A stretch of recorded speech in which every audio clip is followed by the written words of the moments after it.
இயேசுவை முழு மனதோட நம்புங்க. ரெண்டாவது, அவர் எழுதி கொடுத்த வேத வசனத்தை அப்படியே விசுவாசிங்க. மூணாவது, அவருடைய அபிஷேகம் பெற்ற ஊழியக்காரருடைய வாயிலிருந்து வருகிற வார்த்தைகளை கனம் பண்ணுங்க. உங்களுக்கு கண்டிப்பாக கர்த்தர் அற்புதம் நடத்துவார். கண்டிப்பாக அற்புதம் நடக்கும். ஆமென். அதனால் கர்த்தர் நல்லவர். உங்கள் மத்தியிலிருந்து இந்த ஊழியத்தை செய்வதில் நான் ரொம்ப சந்தோஷப்படுகிறேன். வளர்ந்தவர்கள்கிட்ட பேசுறது ரொம்ப ஈஸி. கிராமங்களுக்கு போனால் ரொம்ப கஷ்டம். கிராமங்களில் போனால் நான் நோட்ஸ்லாம் எடுக்க மாட்டேன், அப்படியே பேசிடுவேன். ஏன்னா அவங்களுக்கு புரியாது. ஆனால் உங்களுக்கு அப்படி இல்லை. நான் பிரசங்கம் பண்ணுறேன், நான் பண்ணுற பிரசங்கம் சரியா தப்பான்லாம் எனக்கு தெரியல. ஏன்னா ஒரு வாக்குத்தத்தம் எடுத்து அதில் 3 பாயிண்ட்டு, நீங்கள் விடுதலை ஆகணும் அப்படின்னு சொல்லிட்டு போயிடுவாங்க, நீங்கள் உயர்த்தப்படணும்னு போயிடுவாங்க. எப்படி விடுதலை ஆகிறது நிறைய சபையில் நான் கேட்ட செய்தியில் சொல்கிறேன், யாரையும் குற்றப்படுத்தலை. விடுதலை ஆகிறது எப்படின்னு சொல்லி கொடுக்க மாட்டாங்க. ஆனால் அதில் நான் போய் நோண்டி அதையே பிரசங்கம் பண்ணுறணும் அப்படின்லாம் நேற்று உட்காந்து ஃபுல்லாக சனிக்கிழமை யோசிச்சுட்டு இருந்தேன். அப்போ ஆவியானவர் என்கிட்ட சொன்னார், இல்லை மகனே, ஒரு பழத்தை நீ சாப்பிட்றத விட கொட்டை வச்சு அதை வளர வச்சு அதுலேருந்து பறித்து சாப்பிடும்போது அவங்களுக்கு அது பெரிய சந்தோஷம். ஆமேன்னு சொல்லுங்க. மீனை சாப்பிட்றது கற்றுக் கொடுக்காத, மீனை பிடிக்க கற்றுக் கொடுன்னு சொன்னார். ஆமேன்னு சொல்லுங்க. அதனால் இந்த சத்தியங்கள் ஒருவேளை உங்களுக்கு எப்படி இருக்குன்னு எனக்கு தெரியல. எனக்கு தெரியும், கர்த்தர் தம் வார்த்தையை வெறுமையாக அனுப்ப மாட்டார். ஆமேன். 91ஆம் சங்கீதம் 14ஆம் வசனத்தை நான் மேலிருந்து வாசிக்கிறேன். 91ஆம் சங்கீதம் 14. அவன் என்னிடத்தில் வாஞ்சையாய் இருக்கிறபடியால் அவனை விடுவிப்பேன், என் நாமத்தை அவன் அறிந்திருக்கிறபடியால் அவனை உயர்ந்த அடைக்கலத்தில் வைப்பேன். எங்கள் அன்பின் ஆண்டவரே, இந்த வார்த்தைகளை கொண்டு உங்கள் பிள்ளைங்களோட நீங்கள் பேசுங்க. உங்கள் நாம மகிமைப்படட்டும். இயேசுவின் நாமத்தில் பிதாவே, ஆமென். நீங்கள் தேவனுடைய இருதயம், தன்னை நம்பி வந்த ஒரு பிள்ளைகள், தன்னை நம்பி வந்த குடும்பங்கள் உயர்ந்த இடத்துல இருக்க வேண்டும் என்பதை தேவன் விரும்புகிறார். ஆமே. தம்பி சொன்ன சாட்சி மாதிரி ஆரம்பம் ஒரு கூரை வீடாக இருக்கலாம், ஆரம்பம் ஒரு ஓட்டர் சைக்கிள் நடந்திருக்கலாம், அப்புறம் சின்ன ஒரு ஓட்டர் சைக்கிள் வாங்கியிருக்கலாம், அப்புறம் செகண்ட் ஹேண்டில் ஒரு 2 வீலர் வாங்கியிருக்கலாம், அப்புறம் கொஞ்ச நாள் கழிச்சு செகண்ட் ஹேண்டில் ஒரு கார். அப்படியே நம்ம வாழ்க்கை ஓடிடக்கூடாது பாருங்க. கொஞ்சம் கொஞ்சமாக ஒரு உயர்ந்த ஸ்தானத்துக்கு வரணும். ஆமேன்னு சொல்லுங்க. உயர்ந்த ஸ்தானத்துக்கு வரணும். ஏன்னா நமக்கு முன்னாடி நிறைய பேர் இருக்காங்க பாருங்க.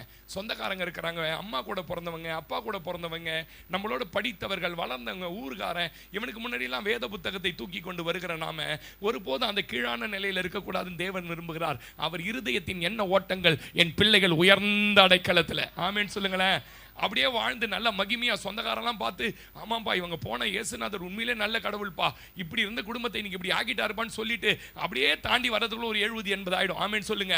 அந்த 80 ஆனோன்னு மேலே எடுத்து பாருங்க, டாட்டா பாய் போயிட்டு வரேன்னு அவர் கட்டி இருக்கிற வீட்டுக்கு போயிடணும். ஆமேன்னு சொல்லுங்க.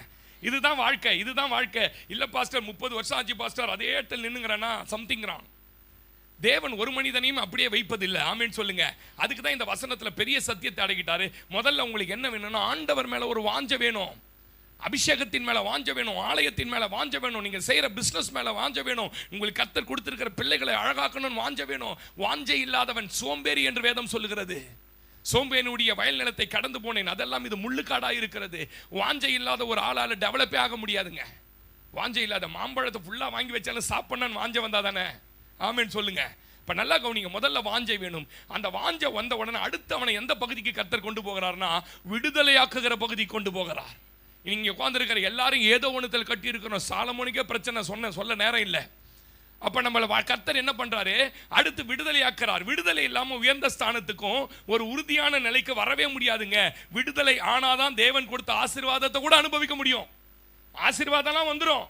பார்த்தீங்கன்னா உடம்பு பூரா டாக்டர் சொல்லுவாங்க, காலைல எழுந்தவுடனே கொஞ்சோண்டு அரக்கம்புள்ள அரைச்சி அதை ஒண்டி குடிங்க, மத்தியானத்துக்கு சாப்பாடுலாம் சாப்பிடக்கூடாது, நான்வெஜ்ஜே தொடக்கூடாது, பீரோ பூரா 2000 ரூபாய் நோட்டா இருக்கும். ஆமீன் சொல்லுங்க. தேவன் கொடுத்த ஆசீர்வாதத்தை அனுபவிப்பதற்கே விடுதலை வேணும்.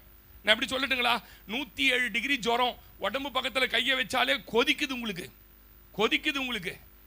ஆனால் உங்களை சுற்றி வந்த சொந்தக்காரன் பார்த்தீங்கன்னா பாதாம் வாங்கி வந்திருக்கிறான், பிஸ்தா வாங்கி வந்திருக்கிறான், முந்திரி வாங்கி வந்திருக்கிறான், எல்லாம் தலையை சுற்றி இருக்குது. ஆனால் உங்களால் என்ன பண்ண முடியாது, கஞ்சி கூட குடிக்க முடியாது. விடுதலை இல்லைன்னா இதுதான் கதை. நீ ராஜாவோட பிள்ளை, பெரிய பணக்காரன் பிள்ளைனாலும் ஏதோ குற்றம் செஞ்சு ஜெயிலில் இருந்தினாலும் உனக்கு வகை வகையாக வீட்டில் சோறு இருக்கும், பென்ஸு கார் இருக்கு நீ போகிறதுக்கு. ஆனால் சிறைக்குள்ளே இருக்கிற வரைக்கும் எதையும் அனுபவிக்க முடியாது. சொல்ல மாட்டீங்களா ஆமேன்னு? அல்லேலூயா. நிறைய ஆண்டவருடைய பிள்ளைங்க ஆவி ஆத்துமா சரீரத்தில் விடுதலை இல்லாததுனால ஆவிக்குரிய மேன்மையை மட்டுமல்ல, உலக வாழ்க்கையிலும் செழிப்பையும் ஆசீர்வாதத்தையும் அனுபவிக்காமையே வாழ்ந்துட்டாங்க. பாருங்களேன், சில சபைகள் இந்த கிராமத்து சபையெல்லாம் போனா ரொம்ப இப்படி அந்த பாஸ்டருங்களுக்கும் பிரசங்கம் பண்ண தெரியல. அப்படியே அந்த அம்மா 30 வருஷமா, எவ்வளவு நாள்மா சபைக்கு வர? 30 வருஷம். இப்பயும் அரிசி கொடுக்குறாங்க. நம்ம சர்ச்சுக்கு ஒரு அம்மா வருது, இந்த கீரை விற்கிற அம்மா. யாரோ சொன்னாங்களா, எதுக்கு அங்க இருந்து இந்த சர்ச்சுக்கு போற நீ அப்படின்னாங்க. இல்ல, எனக்கு கத்தர் காண்பி. இங்க பக்கத்துல ஒரு சபைக்குது, வாரம் வாரம் கடுகு கொடுக்குறாங்க. நம்ம கொடுக்குறாங்க, கடுகு கொடுக்குறாங்க, அரிசி கொடுக்குறாங்க, எண்ணெய் டப்பா கொடுக்குறாங்க. அந்த சர்ச்சுக்கு போனுச்சான். ஆமீன் சொல்லுங்க ஐயா. அப்படியே உங்களை உட்கார வைப்பதல்ல ஐயா, உங்களை ஒரு விடுதலையாக்கி உயர்ந்த ஸ்தானத்திற்கு கொண்டு வர வேண்டியது சபையினுடைய கடமை. ஆமென் சொல்லுங்க. நீங்க அப்படியே ஆசீர்வாதத்தை அனுபவிக்காம வாழ்ந்துடக்கூடாதுங்க. நான் நிறைய சொல்லட்டுங்களா? கர்த்தர் உங்களுக்கு ஒரு சிறந்த வருடங்களை கொடுத்திருந்தார், செழிப்பான நாட்களை கொடுத்திருந்தார், வயதை கொடுத்திருந்தார், வாய்ப்புகளை கொடுத்திருந்தார், பலனை கொடுத்திருந்தார், அனுபவித்து ஆள வேண்டிய திறமையை கொடுத்திருந்தார். ஆனா சரியான சத்தியத்தை சரியான விதத்தில் நீங்க கேட்காதனால, விடுதலை இல்லாததுனால, நீங்கள் யார் என்பதையும் எதற்காய் தேவனால் நான் அழைக்கப்பட்டேன் என்பதையும் தெரிந்து கொள்ளாமலே வாழ்ந்துட்டீங்க. நல்ல வயசு இருந்ததுங்க, நீங்க நல்லா அனுபவிக்க வேண்டிய வயசு இருந்தது, உங்களுக்கு நல்ல வாய்ப்புகள் கொடுத்திருந்தார், நல்ல நாட்களை கர்த்தர் கொடுத்திருந்தார், எல்லாத்தையும் கர்த்தர் கொடுத்திருந்தா. ஆனா உங்களுடைய ஆவிக்குரிய வாழ்க்கையில இந்த ஆவிக்குரிய சத்தியம் அறியாததுனால கட்டப்பட்ட நிலையிலேயே சிலர் அப்படியே வாழ்ந்துட்டு இருக்கிறீங்க. ஆமென்னு சொல்ல மாட்டீங்க. யார் எத்தனை பேர் சொல்றீங்க எனக்கு கர்த்தர் வாய்ப்பு கொடுத்தார்? சொல்லுங்க. ஆனா நான் தான் அதை பயன்படுத்தாம. வாசிங்க அப்போஸ்தலர் 14:17 வாசி பாருங்க. அவர் நன்மை செய்து வந்து வானத்திலிருந்து மழைகளையும் செழிப்புள்ள காலங்களையும் நமக்கு தந்து ஆகாரத்தினால் சந்தோஷத்தினால நம்முடைய இருதயங்களை நிரப்பி இவ்விதமாய் அவர் தன்னை குறித்து சாட்சி விளங்க பண்ணாத. பிரதர், வயசு இருக்கும் போதே உன்னை தேடி ஆசீர்வாதம் வந்தது. நல்ல ஒரு வேலை உன்னை தேடி வந்தது. உன் குடும்பத்தினுடைய ஆசீர்வாதங்கள் தேடி வந்தது. ஆனா நீங்க என்ன பண்ணீங்க தெரியுமா? அவரை நம்பி வந்தனால் சாட்சி விளங்க பண்ணிட்டார். ஆனா நீங்க என்ன பண்ணிட்டீங்க தெரியுமா? அதை நிராகரிச்சிட்டீங்க. சிலர்லாம் அந்த இது சொல்லுவாங்க பார்த்தீங்களா, பிடிவாதத்தினால இழந்துட்டீங்க. சிலரெல்லாம் கோபத்தில் இழந்துட்டீங்க. சிலர்லாம் என்ன பெரிசு நான் சம்பாதிச்சிருவேன்னு அந்த மனதைரியம் தன் சரீரத்தின் மேல இருந்த தன் சுய புத்தியின் மேல சார்ந்து இழந்துட்டீங்க. ஆமீன் சொல்லுங்க. நான் தீர்க்க தரிசனமா சொல்றேன், கர்த்தர் உங்களுக்கான வாய்ப்புகளை வழியில வைத்திருந்தார், இத்தனை வயதில் கடந்து வந்த இடத்துல வைத்திருந்தார். ஆனால் நீங்கள் அதை சரியாய் அறியாததுனால இழந்து போயிட்டீங்க. ஆமீனே சொல்ல மாட்டீங்க. லேலூயா. ஒரு பையன் சொன்னார், இந்த வேலையா இந்த வேலை பக்கத்தில் இருக்கு, இந்த வேலை தூரமா இருக்குது, இந்த வேலைக்கு போனாங்க, கம்பெனியை முட்டாங்க. கர்த்தர் எல்லாருக்கும் வாய்ப்புகளை கொடுக்கிறார், கொடுக்காம யாருக்குமே இல்லை. ரொம்ப கஷ்டப்பட்டானா ஒருத்தவன், ஆண்டவரே இவ்வளவு கஷ்டப்படுறேன், எனக்கு எப்படியாவது உயர்வு கொடுங்க, சாதாரண கூலி வேலை செய்யறேன், நான் எப்படி மேலே வர முடியும்? அழுது ஜெபம் பண்ணான் அந்த பையன் சொன்ன மாதிரி. ஒரு நாள் கர்த்தர் பார்த்தாரு, என் பிள்ளை ரொம்ப அழுகுறான், இவனுக்கு எப்படியாவது என்ன பண்ணணும்னு கேட்டீங்கன்னா ஆசீர்வதிக்கணும். தூதர்கிட்ட கொஞ்சம் பரலோகத்திலிருந்து தங்க காசெல்லாம் எடுத்து அவன் போற வழியெல்லாம் தங்கத்தை போட்டு விட்டாராம். சாயங்காலம் வீட்டுக்கு போகும்போது அள்ளியும் போயிட்டு வீட்டை கட்டிக்க எல்லாம் பண்ணிக்கணும் அள்ளி போட்டாராம். பாருங்க, இவன் அங்கேருந்து கிளம்பினான், கூலி வேலை செய்யறதுலேருந்து கிளம்பினான். கிளம்பும் போது எனக்கும் வயசாகுது, என்ன ஆகுதுன்னு தெரியல, ஒருவேளை என் கண்ணு ரெண்டும் பார்வை போயிடுச்சுன்னா நம்ம வீட்டுக்கு எப்படி நடந்து போறதுன்னு தெரியலையே, அதனால இன்னைக்கு ஒரு நாள் குருடன மாதிரியே நம்ம வீட்டுக்கு நடந்து போலாமான்னாராம். ஆமீன் சொல்லுங்க. இல்லைன்னா ஒருவேளை இருட்டி போச்சுன்னா லைட் எல்லாம் கிடையாது அந்த காலத்துல, இருட்டில் போறது கத்துக்கலாம்னு சொல்லிட்டு அன்னைக்கு தான் கண்ண முடியினே வீட்டுக்கு வரானா கரெக்டா. ஆனா வழியெல்லாம் என்ன இருந்ததான் தெரியுமா? கர்த்தர் கொடுத்த ஆசீர்வாதம் இருந்ததான். பின்னாடி வந்த யாரோ பொறுக்கி நல்லா ஆயிட்டான், பின்னாடி வந்தவன் நல்லா ஆயிட்டான், முன்னாடி கண்ணை சொல்ல மாட்டீங்களே நீங்களா? ஆமேனே சொல்லுங்க. ஐயா எல்லாருக்கும் வாய்ப்பு கொடுப்பாரியா, ஆனா அந்த வாய்ப்புகள் வித்தியாசமா இருக்கும். சிலருக்கு கழுதியை தொலைக்க வச்சு அவனை தேடி போக வச்சு அவனை அங்க நிறுத்தி அந்த இடத்துல ஒரு உயர்வை கொடுக்கிறார், சிலதை தொலைச்சு கொடுக்கிறார். ஆமேன் சொல்லுங்களேன். சிலரை யுத்த களத்தில் கொண்டு போய் அந்த கோலியாத்துக்கு முன்ன நிறுத்தி இவனை உயர்த்துவதற்கு இதுதான் வழியின் வச்சு கொடுக்கிறார். ஆமேன் சொல்லுங்க. உனக்கு தெரியாது என்ன ஒரே யுத்த களமா இருக்குது, அந்த யுத்த களத்துல தான் எல்லாரும் அறியும்படி உன்மேல் என் அபிஷேகத்தை ஊற்ற போறேன். சிலரை வெறுமையாக்கி போவாசனுடைய வயல் வேலைக்கு நடத்துறார். உங்களுக்கு தெரியாது எனக்கான உயர்வு இந்த இடத்துல, நீங்க வேற ஒரு வழியை பார்த்துட்டு இருக்கீங்க. ஆனா கர்த்தர் தம்மை குறித்த சாட்சியை விளங்க பண்ணாததில்லை. நீங்க சிலர் பிடிவாதத்தினால இழந்து போனீங்க, இருமாப்புனால இழந்து போனீங்க, சிலர் அறியாமலே இழந்துட்டீங்க. சிலர் சொல்றீங்க, பாஸ்டர் இதுவரைக்கும் அப்படி ஒரு வாய்ப்பு எனக்கு கர்த்தர் கொடுக்கலன்னு. இன்னைக்கு சொல்றாரு, வருகிற நாட்களில உனக்கான வாய்ப்புகள் உன் வீட்டை தேடி வரும். உன்னை உயர்த்த ஸ்தானத்திற்கு கொண்டு போவதற்கு நான் ஆயத்தம் பண்ண இடத்தை உன்னை கொண்டு போவேன். ஆமேன் சொல்லுங்களேன். அல்லேலூயா. அப்ப நல்லா கவனிங்க சிஸ்டர், உங்க வாழ்க்கையில் நடக்கிறதெல்லாம் தீமை என்று நினைக்காதீங்க. உங்க கையில வலு சர்ப்பம் தொங்குதா, அது நல்லதுக்கு. ஏன்னா உன்னை தேவன் இன்னும் கொஞ்சம் நாள்ல சொல்லணும். ஆமென் சொல்லுங்க. எங்க வச்சு எப்படி யாரை உயர்த்தணும் அவருக்கு தெரியுங்க. காணாமாக்குவார், யுத்த களத்தில் நிறுத்துவார், வெறுமையாக்குவார், சர்ப்பத்தில் கடிக்க வைப்பார். அத்தனையும் எதுக்கு தெரியுமா? உன்னை உயர்த்துவதற்கு. ஆமென் சொல்லுங்க. இன்னைக்கு என்ன பாஸ்டர் பேச போறீங்க? போன வாரம் சொன்னேன். போன வாரம் என்ன பேசுறேன்? கரெக்டா சொல்லுங்க. ஐயோ நானும் உங்களுக்கு பிரசங்கம் பண்ற மூச்சு விடாம. ஆமென் சொல்லுங்க. என்ன சொன்னேன்? விடுதலை, விடுவிக்க வேண்டிய, விடுதலை ஆக வேண்டிய அவசியத்தை குறித்து பேசினேன். இன்னைக்கு இங்க இருக்கிற எல்லாரும் விடுதலை ஆகணும். நல்லா கவனிங்க.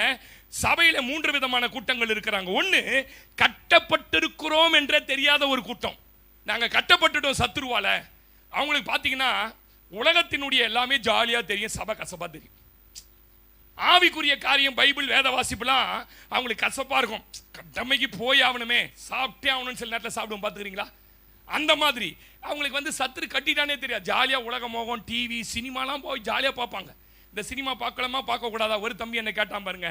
நான் சொன்னேன், சினிமா பார்க்க கூடாதுன்னு பைபிள் எங்கேயும் போடல. தீங்கான காரியத்தை கண்முன் வைக்க மாட்டேன். சினிமா தியேட்டர்ல போனீங்கன்னா எல்லாத்தையும் இருட்டாக்கிடுவான், பார்த்துருக்கீங்களா? எல்லாமே முன்னு சீட்ல உட்காந்துங்கன்னா பொண்டாட்டியே இல்லை கூட்டு வந்தாதான் கூட நமக்கு தெரியாது. ஆமென் சொல்லுங்க. எல்லாத்தையும் இருட்டாக்கிட்டு உங்க ஃபோக்கஸ் எங்க பண்ணிடுவான் தெரியுங்களா? அந்த 3.5 மணி நேரம் 3 மணி நேரம் அந்த காட்சியை தான். அதுல ஒரு இடைவேளை விடுவான் பாருங்க. அடுத்து சாவடிப்பானா, இவன் செத்துருவானா, அப்படியே உள்ள மனநிலை. அப்ப அங்கேயாவது யார் போய் இயேசுவே அல்லேலூயா சோத்திரம் ஆண்டவரே, அவன் ஆண்டவரே சாவடிப்பானா என்னன்னு தெரியல ஆண்டவரே, அப்பா ஜெபிக்கிறேன் ஆண்டவரே, இந்த ஹீரோ சாவக்கூடாது ஆண்டவரே. யாரும் ஜெபம் பண்ணுவாங்க சொல்லுங்க? ஆமென் சொல்லுங்க. முடியவே முடியாது பாருங்க. ஒரு ஆவிக்குரியவன் அப்படிதான் என்ன பண்ணாராம், வெறுப்பாய் போய், கிறிஸ்துவத்து மேல வெறுப்பாய் போயிட்டு சர்ச்சு உள்ள போனான். நம்ம சர்ச்சுக்கு போயிருந்தோம், சினிமா தியேட்டர்ல போர் அடிக்குதுன்னு உள்ள போயிட்டான் பாருங்க. உள்ள போய் உட்காந்துக்கிட்டு படத்தை பார்த்துக்கிட்டே இருந்தான் பாருங்க. அவனை இவனை குத்தி பஞ்சு டைலாக் பண்ண அல்லேலூயா சோத்திரம் நானா. ஆமென் சொல்லுங்க. அதாவது இந்த அபிஷேகம் பெற்றவன் எங்க போனாலும் என்ன பண்ணுவான் சொல்லுங்க? நீங்க ஷாப்பிங் காம்ப்ளெக்ஸ்லாம் போங்களேன், ஒரு ஷாப்பிங் காம்ப்ளெக்ஸ் கூட ஜன்னலே வச்சிருக்க மாட்டான், நம்ம வீட்டில் வச்சிருக்க மாதிரியா சொல்லுங்க? நீங்க உங்க ஃபோக்கஸ் அங்க வச்சிருக்கிறது மேலேயே தான் இருக்கணும். அப்ப நல்லா கவனிங்க. இன்னைக்கு சத்துரு நிறைய பேரை கட்டி இந்த சபை மேல இருந்த ஃபோக்கஸ் உலகத்தின் மேல. ஆமென் சொல்லுங்க.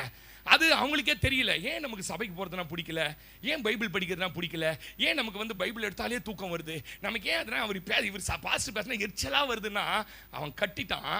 கட்டப்பட்டு இருக்கிறோம் என்று தெரியாத ஒரு கூட்டம். ஆமென் சொல்லுங்க. ரெண்டாவது ஒரு கூட்டம் இருக்குது, கட்டப்பட்டு விட்டோம் என்ன செய்வது, விடுதலை ஆவது எப்படின்னு தெரியாத ஒரு கூட்டம் இருக்குது சபையில. கட்டிட்டான், இப்போ எப்படி நான் விடுதலை ஆவறதுன்னு தெரியல எனக்கு அப்படின்னு ஒரு கூட்டம் இருக்குது. மூணாவது ஒரு கூட்டம் இருக்குது, வெரி டேஞ்சரஸ் கூட்டம். கட்டப்பட்ட கட்டுக்குள்ளாடியே வாழ பழகிடுச்சு. ஆமென் சொல்லுங்க. கட்டிட்டான் பாஸ்டர், அவ்வளவுதான் பாஸ்டர், இது அப்படிதான் பாஸ்டர் அப்படின்னே வாழ பழகிட்டோம். இன்னைக்கு கர்த்தர் சொல்றாரு, இதிலிருந்து நான் உன்னை விடுதலையாக்கி இந்த சபையை விட்டு. ஆமென் சொல்லுங்க. அல்லேலூயா. ஒரு நாள் நீங்க அப்படி வாழ பழகிக்க கூடாதுங்க. நோண்டணும் உங்க ஆசீர்வாதத்தை. நோண்ட ஏன் கட்டப்பட்டு இருக்கிறேன், ஏன் இந்த மேன்மை வரல, எனக்கு பின்னாடி வந்தவனா மேலே போய்கிட்டு இருக்கிறான், நான் ஏன் இப்படி உட்கார்ந்துட்டு இருக்கிறேன்? அக்சால்னு ஒருத்தி இருந்தா பாருங்க, அவள் பேரே அலங்கரிக்கப்பட்டவள். அவங்க அப்பா அவனுக்கு வச்ச பேரே அலங்கரிக்கப்பட்டவள். அவ ஏராளமான சொத்துக்களை உடையவள். ஆனா கவனிங்க, என்ன பார்க்கணும், எல்லாம் இருக்குது, பிரயோஜனம் இல்லாத இருக்குது. வறட்சியில பெரு வயசை வாழ்ந்துட்டாங்க. பெரும் வயசு, கல்யாணம் ஆகிற வரைக்கும் 30-25 வயசு வரைக்கும் வறட்சியில வாழ்ந்து அவ வாழ்க்கையை வெறுத்துட்டா. எங்க இருக்குது, அப்பா கையில் இருக்குது, கேட்டா அப்பா கொடுப்பாரு, அப்பா கிட்ட நெருக்கமா வந்தா புரியும் அவருக்கு. ஆனா இவ தூரமாவே வறட்சியில வாழ்ந்துட்டா. பிறகு இருந்தும் பிரயோஜனப்பட யாராவது இங்க இருக்கிறீங்களா? எனக்கு இருக்குது பாஸ்டர், எதுவுமே பிரயோஜனம் இல்லாம இருக்குதுன்னு. இன்னைக்கு சொல்றார் ஆண்டவர், நீ கட்டப்பட்ட நிலையை வாக பழகி கொள்ளாத. அப்பா கிட்ட நெருங்கி வந்து, அப்பா ரொம்ப நாள் வறட்சியில வச்சிட்டீங்கப்பா, ரொம்ப நாள் கஷ்டப்பட்டம்பா, எனக்கு செழிப்புள்ள தேசத்தை தாங்கன்னு சொன்னா, மேற்புறத்தில் பரலோகத்தின் ஆசீர்வாதங்கள், கீழ்ப்புறத்தில் பூமியின் ஆசீர்வாதங்களை தருவதற்கு அப்பா பண்ணிக்கிட்ட போய் படுக்கிறதுக்கு முன்ன, பசி வர்றதுக்கு முன்னாடியே இளையகுமாரனுக்கு அப்பாவோட அன்பு புரிஞ்சிருக்கணும். ஆமென் சொல்லுங்க.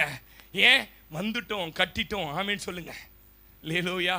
இன்னைக்கு நான் சொல்லட்டுமா, அக்சால் ஏன் வறட்சியில வாழறன்னு சொல்லி அப்பா கேட்கலங்க.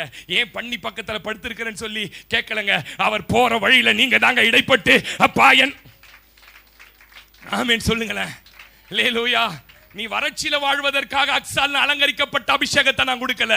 நீ அக்சால் ஆகிய உன் மேல இருக்கிற ரட்சிப்பு அலங்கரிக்கப்பட்டதை நீ வறட்சியில வாழ கொடுக்கல. நீ செழிப்புள்ள காலங்களை அனுபவித்து என்னை குறித்த சாட்சி இந்த பூமியில விளங்க பண்ணணும். ஆமென் சொல்லுங்க. அப்போ ஒரு மனுஷனை சத்துரு எங்க கட்டுறான் தெரியுங்களா? 3 இடத்துல கட்டிடுவான். ஒண்ணு, ஃபர்ஸ்ட் கை வைக்கிற இடம் சிந்தை. இந்த சிந்தையில கையை வச்சுட்டான்னு வச்சுக்கங்களேன், ரெண்டாவது உங்க சரீரத்தில் கையை வச்சிருவான். எல்லா வியாதியும் வந்துடும் உங்களுக்கு. எல்லா வியாதியும், பிபி, கிபி, சுகரு, கிகரு கேட்டா இவ்வளோ மாத்திரை போடுவான். யாரும் தப்பா எடுத்துக்காதீங்க, யாரையும் நான் சொல்லலை, நீங்க தப்பா எடுத்து. ஏன் ஒரு தேவ பிள்ளைகா 40 வருஷம் வனாந்தரத்தில் நடக்கிறான் சார். 40 வருஷத்துல எங்கேயாவது கொசு வளர்ந்ததா, இல்ல இட்டு மருந்து இருந்ததா, இல்ல ஆன்டிபயோட்டிக் டேப்லெட் இருந்ததா? ஒண்ணுமே இல்லை. 40 வருஷம் வேதம் என்ன சொல்லி தெரியுமா? கர்த்தர் தினந்தோறும் மன்னாவை போடுவாரு, பொறுக்கி தின்னுவான், நடப்பான், மேல மகிமையின் மேகஸ்தம்பம் மூடும். இஸ்ரவேல் கோத்திரத்தில் பலவீனப்பட்டவன் ஒருவனும் இருந்தது. வசனங்களை விசுவாசிக்கணும். எகிப்தியனுக்கு வியாதி அங்க, ஆனா உனக்கு வியாதி கிடையாது. வசனத்தை நம்பணும். ஆமென் சொல்லுங்க. நான் வியாதிக்காக அழைக்கப்பட்டவள் அல்ல, நான் நோய்க்காக அழைக்கப்பட்டவள் அல்ல, பெரும் பகுதியை என்னுடைய வருமானத்தை நான் டாக்டருக்கு கொடுக்க அழைக்கப்பட்டவள் அல்ல. ஆமென். இதுக்கு எங்க தெரியுமா விடுதலை வரணும்? மைண்ட்ல விடுதலை வரணும். சரீரத்தை கட்டிடுவோம். மூணாவது உங்க ஆவியை கட்டிடுவோம். அப்படின்னா என்ன பாஸ்டர்? ஆவிக்குரிய வாழ்க்கையில் உங்களால காலையில எழுந்திருக்கவே முடியாது, ஒன்னும் வேலை செஞ்சிருக்க மாட்டீங்க. ஆனா உடம்ப பார்த்தீங்கன்னா வலி தாங்க முடியாது, ஜெபிக்க முடியாது, வேதம் வாசிக்க முடியாது, சபைக்கு வர முடியாது, கர்த்தருக்காக கொடுக்க முடியாது, எதுவுமே உங்க ஆவியை கட்டிடுவான். இந்த மூணுல மெயின் என்னன்னு கேட்டீங்கன்னா சிந்தை. இந்த மூணை பத்தி தான் நீங்க பேச போறோம். ஆமென் சொல்லுங்க. இதுல ஒரு பெரிய வெளிச்சம் உங்க கண்களுக்கு வரும். ஆமென். முதல்ல அவன் கை வைக்கிறது எங்க தெரியுமா? சிந்தை. நம்முடைய சிந்தையை சத்ரு கட்டிவிடாதபடி காத்துக்கொள்ளணும். சிந்தைனா என்ன பாஸ்டர்? மைண்டு, புத்தி, மனம், இருதயம், யோசனை, எப்படி வேணாலும் வச்சுக்கோங்க. இதை சத்ருவுடைய தொழிற்கூடமா மாத்திரக்கூடாது. அவன் வந்து இஷ்டமான வேலையை உள்ள உட்காந்து செஞ்சுட்டு உங்களை அவன் கண்ட்ரோல் பண்ற மாதிரி ரோபோட் பார்த்துருக்கீங்களா? செட் பண்ணிடுவாங்க. நீ என்ன வேலை செய்யணுன்றதை செட் பண்ணிட்டாங்கன்னா அது பார்த்து வேலை செய்யும். அவன் செட் பண்ற ஆள் இல்ல, அவர் செட் பண்ணது தான் எனக்குள். ஆமென்னு சொல்ல மாட்டீங்க. அல்லேலூயா. ரோமர் 12:2 வாசி பாருங்க. ரோமர் 12:2 வேதம் இப்படி எழுதப்பட்டிருக்கு. நீங்க இந்த பிரபஞ்சத்திற்கு ஒத்த வேஷம் தெரியாதபடி தேவனுடைய நன்மையும் பிரியமான பரிபூரணமான சித்தம் என்னதென்று பகுத்தறியத்தக்கதாக உங்கள் மனம் புதிதாகிறதுனால மனம் என்ன பண்ணணும்? மறுரூபமாகணும். ஏன்? தேவனுடைய பரிபூர்ணமான ஆசீர்வாதங்களை எனக்கு என்ன வைத்திருக்கிறார்னு உங்க மனம் கண்டுபிடிக்கணும். அல்லேலூயா சொல்லுங்க. இதை கண்டுபிடிக்க கூடாது என்பதற்காக உங்க மனதை குழப்பிடுவான் பிசாசு. நமக்கான பரிபூர்ணமான ஆசீர்வாதங்கள் போன வாரம் சொன்ன மழை யாருக்காக பெய்யுதுன்னு நினைக்கிறீங்க? வெயில் யாருக்கு அடிக்குதுன்னு நினைக்கிறீங்க? பயிரை யாருக்கு? நீங்களாம் சாப்பிட்டு அரிசிலாம் மீதி இருக்கணும்னு கொடுக்குறார். பெரம்பூர் சீனிவாசா ஹோட்டல் தின்னணும்ல, யாருக்காக திறந்தான்னு நினைக்கிறீங்க?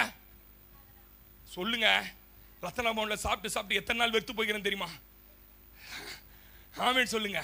ஒரு நல்ல ஹோட்டல் வராதான் நான் ஏங்கி இருக்கிறேன். ஒரு 10 வருஷத்துக்கு முன்னாடி எனக்காக திறந்துக்கிறார். நான் போய் சாப்பிட்டதுக்காக மீதி பேருக்கு அதெல்லாம் சொல்லுங்க. ஆமென் சொல்லுங்க. மனசு புதுசாகணும். ஆமென். சிலர் மனசெல்லாம் ரொம்ப ஓல்டு மனசு பாருங்க. 25 வருஷம் புடவை பீரோவில் வச்சிருக்கிற மாதிரி வச்சிருப்பான். உள்ளே பழசை போட்டு அழுத்தி அதுல கோவம், வைராக்கியம், அதுல இது உடமாட்டம் மாதிரி எத்தனை வருஷம் ஆனாலும் ஆமென் சொல்லுங்க, அது வந்து மறுரூபம் ஆகாது. ஆமென் சொல்லுங்க. சிலருக்குலாம் கல் மனசு பாருங்க, கல் மனசு பாருங்க. எசேக்கியேல் 37 சொல்றார், கல்லான இருதயத்தை எடுத்துட்டு உங்க மேல தண்ணியை தெளிப்பேன், ஞானஸ்தானம் கொடுத்தோன்னு மனசு சரியா மாறிடணும். ஆமென் சொல்லுங்க. சிலர் மனசெல்லாம் பாருங்களேன் போல்டா, ரொம்ப ஓல்டாவே இருக்குது, ரொம்ப ஓல்டு சாரி வருன்றாங்க. ஆமென் சொல்லுங்க. நீங்க அப்படி இருக்க கூடாது பாருங்க. நாளுக்கு நாள் உங்க மனம் புதிதாகிக்கே இருக்கணும். அப்படின்னா என்ன பாஸ்டர்? தினந்தோறும் மண்ணா பொறுக்கணும். சொல்லுங்களேன். தினந்தோறும் மண்ணா பொறுக்கணும். நேத்து சேர்த்து வச்ச மண்ணாவை உள்ள வச்சிருந்தா என்ன அந்த மண்ணா பூச்சி வந்து நாத்தடிக்கும். அதை சொல்ல மாட்டீங்க, எல்லாத்தையும் சொல்றீங்க. நாத்தடிச்சிடும். ஏற்கனவே இருந்த பழசெல்லாம் உள்ள வைக்க கூடாது. டெய்லி போய் ஆண்டவரே அவர் சமூகத்தில் நின்னீங்கன்னா அவர் தினந்தோறும் பேசுவார், தினந்தோறும் வார்த்தை நீங்க காலையில இன்னைக்கு என்கிட்ட கர்த்தர் பேசினாருப்பான்னு எத்தனை பேர் வந்து உங்க மனைவி கணவர் கிட்ட சொல்றீங்க? இன்னைக்கு ஆராதனை பண்ணி இருந்தப்பா, பைபிளை திறந்தேன், கர்த்தர் பேசினாருமா அப்படின்னு எத்தனை கணவர் வந்து சொல்றீங்க? ஏன் தெரியும்? நம்ம மனசு புதுசாக மாட்டேன். என் மனைவி டெய்லி சொல்லும். நான் சொல்லுவேன், பைபிளே உனக்கு தான் எழுதி கொடுத்தாரு போமான்றுவேன். இப்படி சொன்னார்ப்பா அப்படி சொன்னார்ப்பா. காலையில வந்த உடனே நான் நல்லா சொல்றதை நீங்க கவனிக்கணும் பிள்ளைகளை. தினந்தோறும் எந்த மனுஷன் மண்ணா பொறுக்குகிறானோ அவனுக்கு கர்த்தர் தன் பலனை அனுப்புகிறார். அவன் கண்களை தெளிவாக்குகிறார், அவன் கால்களை பலப்படுத்துகிறார். மண்ணா பொறுக்கிறவனுடைய வாழ்க்கையில ஒருபோதும் மறுரூபம் ஆகாமல் இருக்கவே முடியாது. ஆமென் சொல்லுங்க. அல்லேலூயா. பழசு உள்ள இருந்தா நாத்தடிக்கும். கர்த்தர் காலையில கண்டிப்பா பேசுவார். ஆமென் சொல்லுங்க. நீங்க காலையில மண்ணா பொறுக்கி ஒரு வசனம் வந்துச்சுன்னா அந்த வசனத்தை நாள் முழுவதும் தியானம் பண்ணிக்கினே இருங்களேன். ஒரு நாள் சத்துரு உள்ள என்ன பண்ண முடியாது. 119 சங்கீதம் 113 சங்கீதக்காரன் சொல்றான், வீண் சிந்தனைகளை நான் வெறுத்து உம்முடைய வேதத்தில் பிரியமா இருக்கிறேன் நாள்தோறும். அது என் தியானம். ஆமென் சொல்லுங்க. எத்தனை பேர் ஆமென் சொல்றீங்க? இன்னைக்கு காலைல படிச்சேன், யோசேப்பு சிறைக்குள்ள இருந்தான், ஒரு செகண்ட்ல கொண்டு போயிட்டான். நாள் முழுவதும் யோசேப்பே நினைச்சு வேலை செய்யணும். என்னன்னு எப்படி இவன் அப்பா கிட்ட அலங்காரமா இருந்தான், அலங்காரமா மடியில உட்கார வச்சு பார்த்துன்னு இருந்தாரு. திடீர்னு வாழ்க்கை எப்படி மாறிச்சு. நான் கூட ஒரு காலத்துல குடும்பம் அலங்காரமா இருந்தோம், இன்னைக்கு இந்த நிலைமைக்கு வந்துட்டேன். இல்ல யோசேப்பை கைவிடாதவர் என்னையும் கைவிட மாட்டாரு. எங்க தியானம்னா என்ன நினைக்கிறீங்க நீங்க? தியானம் இதைதான் யோசிக்கணும், இதைதான் யோசிக்கணும். ஜபம் பண்ணி முடிச்சு அடுத்த செகண்ட் கடங்காரம் வந்தானா என்ன சொல்றது, இன்னைக்கு ட்ரிக்ஸா இந்த பதில சொல்லிடலாமா, அவர் நைட்டு வரலாம்னு சொல்லிடலாமா. சில ஆள்லாம் எழுந்திருக்கும் போதே பாருங்களேன், நேற்று புளி சாதம் முட்டை செஞ்சுட்டேன், இது சரியா இல்லை, இன்னைக்கு இந்த குழம்புக்குது, இது அப்படியே கொஞ்சம் இதெல்லாம் அப்படியே டெவிலுடைய ஒர்க் ஷாப்பா மாறிடும். ஆமேன் சொல்லுங்க. நீங்க அதை சரியா செஞ்சா இதை அவர் சரியா செய்ய ஞானத்தை கொடுப்பார். ஆமேனே சொல்ல மாட்டீங்க. அல்லேலூயா. படித்தது, தேவன் பேசின கேரக்டர், நாள் முழுவதும் சபையில கேட்ட செய்தியை வாரம் முழுவதும், போன வாரம் என்ன பேசுறேன்னு கேட்டேன், இந்த வாரம் யாருக்குமே தெரியல. வராதால விட்டுருங்க. ஏன் என்னன்னா இங்க இருந்து படிக்கட்டு விட்டு இறங்கி போகும்போதே நம்மளுக்கு என்ன வந்துடுதுன்னு கேட்டீங்கன்னா பாரம் வந்துடுது. ஆமேன்னு சொல்லுங்க. குடும்ப பாரம், கஷ்ட பாரம், கடன் பாரம், பிள்ளைங்க பாரம், அந்த பாரம், இந்த பாரம், அந்த பாரம், அப்படியே போறோம். என்னதான் பாஸ்டர் பேசினார், அவர் பேசினார்னால தான் எனக்கு என்ன கேட்கற இப்போ ஏன்னா ஆள் இங்க இருக்கும், மைண்ட் எங்க இருக்குன்னு தெரியுமா? 9:45 முடிச்சுட்டு டக்குன்னு ஓடிடுவேன். ஒரே தொல்லையாகுது. அப்படியே உள்ள பாருங்க, அப்படியே ஆள் இங்க இருக்கும், அது அங்க இருக்கும். ஆமேன்னு சொல்லுங்க. அது மன மறுரூபம் ஆகிற அனுபவம் இல்லை சார். ஆமேன்னு சொல்ல மாட்டீங்களே நீங்க. அவன் சொல்றான், வீண் சிந்தைகளை வெறுத்து உம்முடைய வேதத்தில் பிரியமா இருந்து தியானம் பண்றேன். நம்ம இப்படி இல்லாத பட்சத்தில், நம்ம மனதை தினமும் புதிதாக்காத பட்சத்தில் சத்துரு பல தேவையில்லாத சிந்தையை கொண்டு வந்து போட்டுருவான். ஆமேன்னு சொல்லுங்க. பெரிய பெரிய ஜெயித்த அந்த அறிஞர்கள் என்ன தெரியுமா சொல்றாங்க, நீ எதை சிந்திக்கிறாயோ அதுதான் நீ. நீங்கள் எதை சிந்திக்கிறீர்களோ நாள் முழுவதும் அப்படிதான் உங்க வாழ்க்கை நடக்கும். நீங்க எதை உங்க வாழ்க்கையில சிந்தித்து கொண்டே இருக்கிறீங்களோ. ஒரு அம்மா சொல்லிச்சு பாருங்க, ஒரு என் ஃப்ரெண்டு சர்ச்சில், ஐயா செத்துட்டா என் பிள்ளைங்க என்ன தூக்கி போட மாட்டானுங்க, சர்ச்சில இருந்து பெட்டி வாங்கி நீங்க பண்ணி, கடைசியில் அந்த அம்மா செத்துச்சு, சர்ச்சில் தான் கலெக்ஷன் பண்ணி பெட்டி வாங்கி நான் தான் போய் அடக ஆராதனை பண்ணேன் என் ஃப்ரெண்டு சர்ச்சில். நீங்க எதை பேசுகிறீர்களோ, எதை சிந்திக்கிறீர்களோ அதுதான் நீங்க.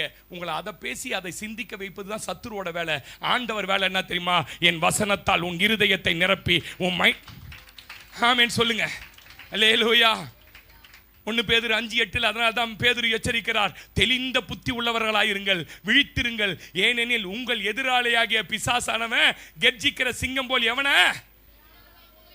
தெளிந்த புத்தி வேணுமா ஒரு மனுஷனுக்கு? என்ன வேணுமா? என்ன பாருங்க, என்ன புத்தி?